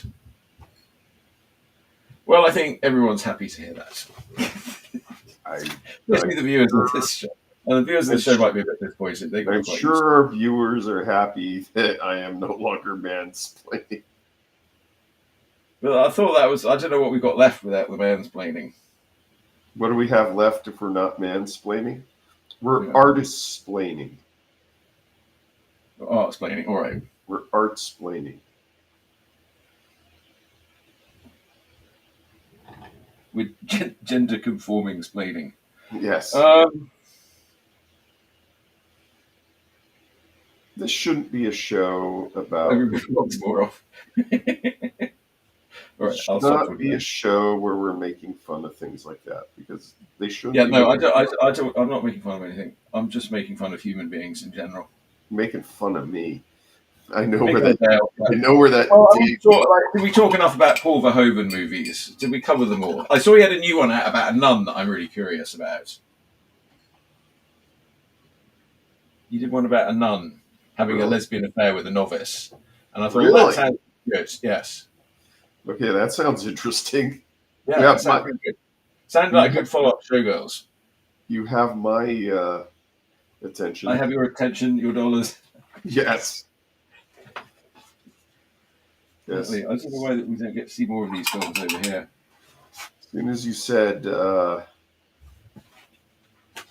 lesbian nuns, I was.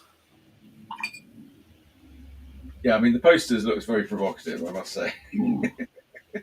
I do like provocative posters. Now, is a poster a Photoshop job or an actual painting? Well, it's sort of like white with like a nun's habit with a pair of red lips and a sexy sort of nun. Okay. Unless it's a painting, I'm not interested.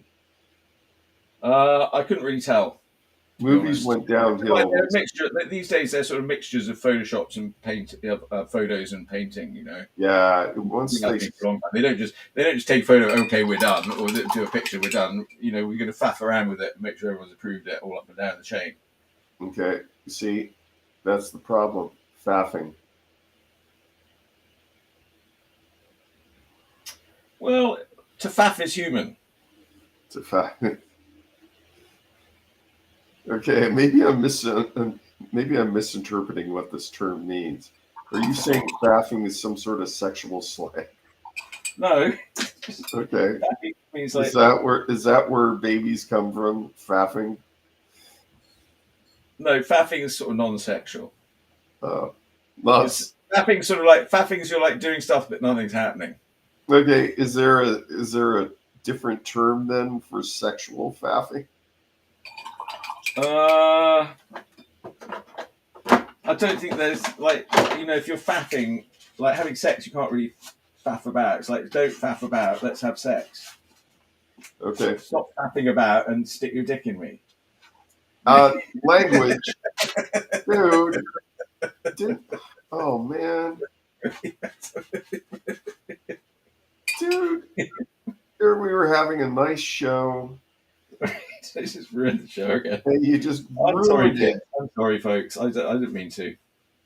All we're doing here is we're just drawing cartoons, and you just ruined the show.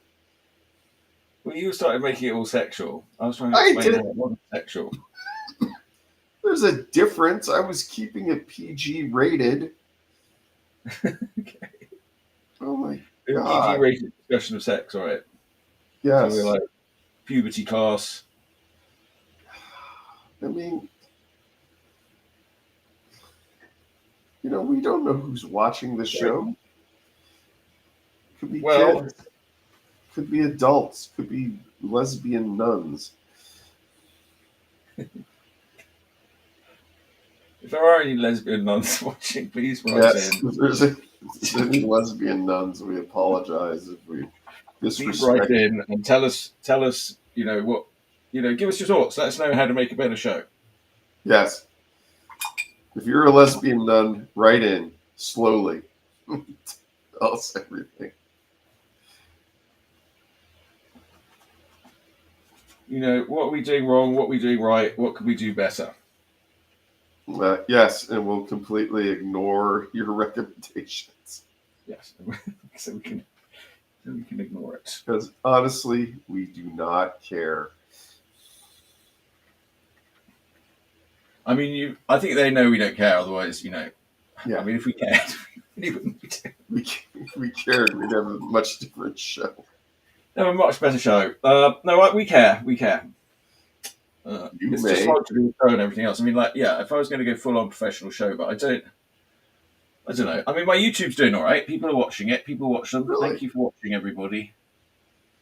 I didn't know you had a YouTube channel. Yeah, well, that's the main source for this show is the YouTube channel. I didn't So, know that. no, apparently not. Right.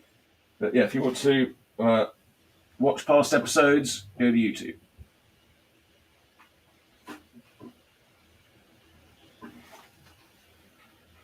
Faffing.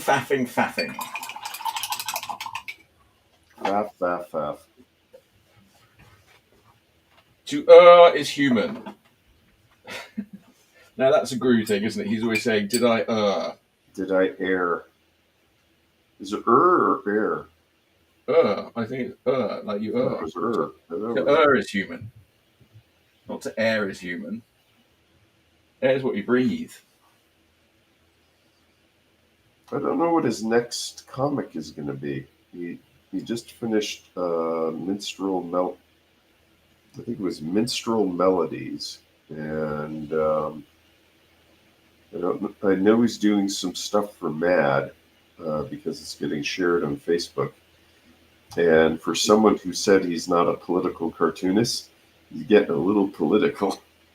Oh, Yeah, but he's always been a little bit political. he's always been a political cartoonist. He just hides it extremely well. But he's not hiding it so well right now. I think it's kind of difficult to hide. Is he going to be sent off to cartoonist camp? Aren't we all going to be shipped off to cartoonist camp soon? I sadly think that I will get shipped off to cartoonist camp. Hence why I'm drawing fantasy cartoons right now. I sent in some of my Trump cartoons. Like they were Bob Mankoff and the people that do Cartoon Stock were organising a book of Trump cartoons. Oh, I'm sure So that'll all the ones that I did. But Tina's like, "Oh, what happens? What are you going to get?" Tina thinks I'm going to get rounded up and put in the camp. Probably will. I've been looking at the cartoons of the oldie. Now, wasn't your dad the cartoonist for the oldie? Yeah, he was a cartoonist. He's a bit old. He's still doing his Christmas card, but I think he sort of stopped doing anything else. Like the older he got, I mean, he's 95 now. He's still going pretty strong. I don't know. He might do some more, but I think his cartoons get a bit weirder as he got older. I don't know. Or I just think he can't be bothered anymore. The cartoons get weirder as you get older. How would you know, Chuck? Well, no, everything gets weirder as you get older. When you're young, it's all comprehensible. You think you can figure it all out. You're like, oh, I got it. Only old people can see the way I see it. And then you get old and you go like, oh, wait. What was I doing? I can't be bothered. But you don't admit you were wrong. You're like, oh, stick to my guns. Too late now. Yeah, kids, as you get older, remember, as you get older, the less you have to admit that you're wrong and deal with reality.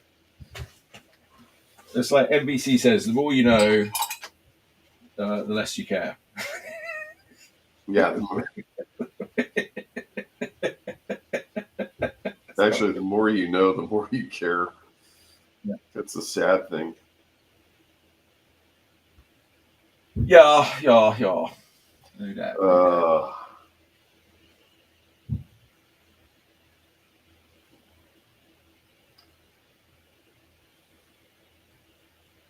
I gotta tell you, what little cartooning I can do is completely saved by the vector eraser in Clip Studio Paint. I don't have to worry about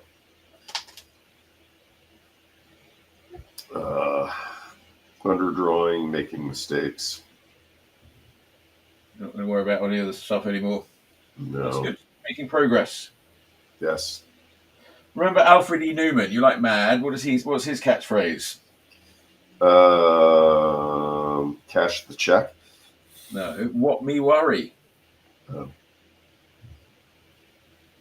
I know that. What me worry? Now, you know that Mad didn't create that character, right? Well, I understand he's an evolution of the yellow kid. He is an archetype of the collective unconscious.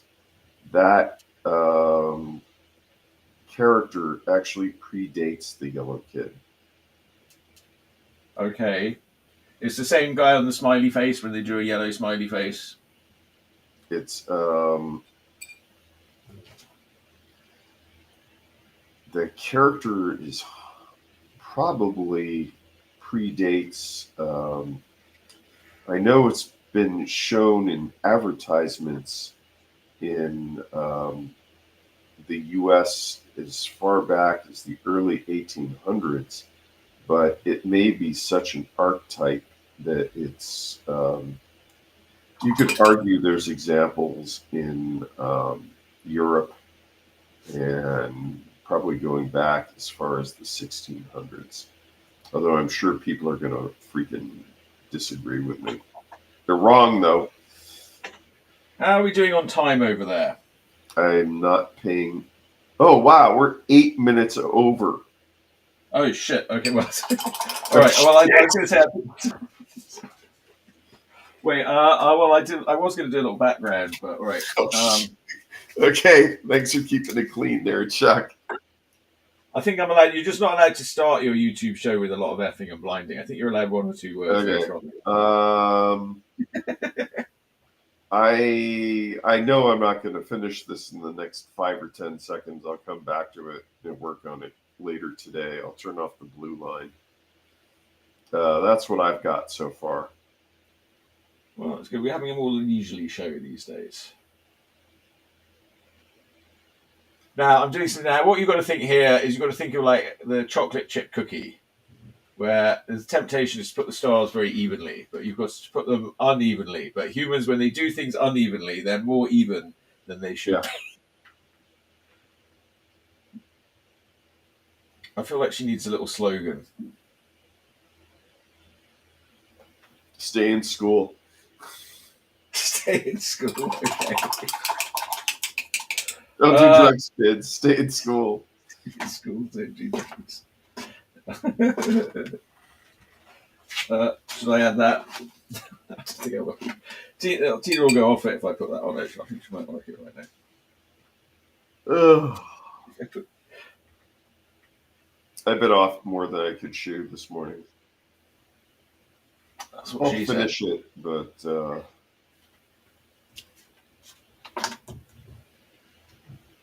all right. Well, if I take it out of the shadow, there, it might look a little better. Now I have to get something. Well, I could spend a little more time on it, but I'm mostly just dabbing at this point. I mean, at this point, with a painting, it's like, how long do you want to keep working on it? I could keep working on it for a month, and keep working on it until you ruin it.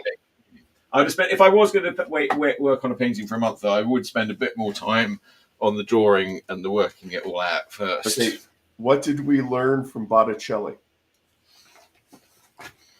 Diet poverty. It doesn't look as good on the screen. This is one. Sometimes I look at the screen, they look better. Sometimes I look at the screen, they look worse. It looks sort of worse today. So. All right. I should just stick to doing them out of my head. It's too difficult trying to do it like that. Yeah, I really apologize to Pine Fox. We really should have paid more attention to the chat, but that's the problem. We're drawing and we just forget to do so. Our freaking producer, who's not here, who's out gallivanting and faffing. I have no doubt your son is out faffing right now. Yes. Yeah. Yeah. Thanks a lot, Pine Fox. Yes. Thanks. Pine Fox says it looks good. Thanks for the tips. And I was happy about the extra time. So thank you, Pine Fox, and thank you for complimenting the picture. The bits of it are good. Bits of it are right. Other bits, I know. I was mostly just trying to try with the gold. It was a very complicated outfit. It looked quite simple, but there was all this stuff with the reflections and the gold. So I was getting a bit more in that. The face, it's too off. It's too wonky. I need to be sitting on a chair or something. All right, I'll stop complaining. We'll try again next week. Thanks for tuning in. I'll be back next Saturday. We're the worst show. We're the worst show. Welcome to the worst show on the internet. But we appreciate you all tuning in. And oh wait, there's another comment there from Lakshay226. Thank you. Looks cool. Cheers. Thank you. We have even more comments. I totally didn't see we had a few videos today, but I think everyone's like, the longer I'm talking, everybody's going home. So I'm going to end the show now. All right. Cheers, everybody. Bye. Here's a theme song for Chuck Whelan Showy. He asked me to write one, but I stole from David Bowie. Here's a theme song. Chuck Whelan is the best. We have lots of hosts, but we're running out of gas. Will you be our guest on? Will you be our guest on? Be on the Chuck Whelan Show. Whoa, whoa, whoa, whoa, whoa, whoa, whoa, whoa, whoa. If you're gonna have a show, you gotta have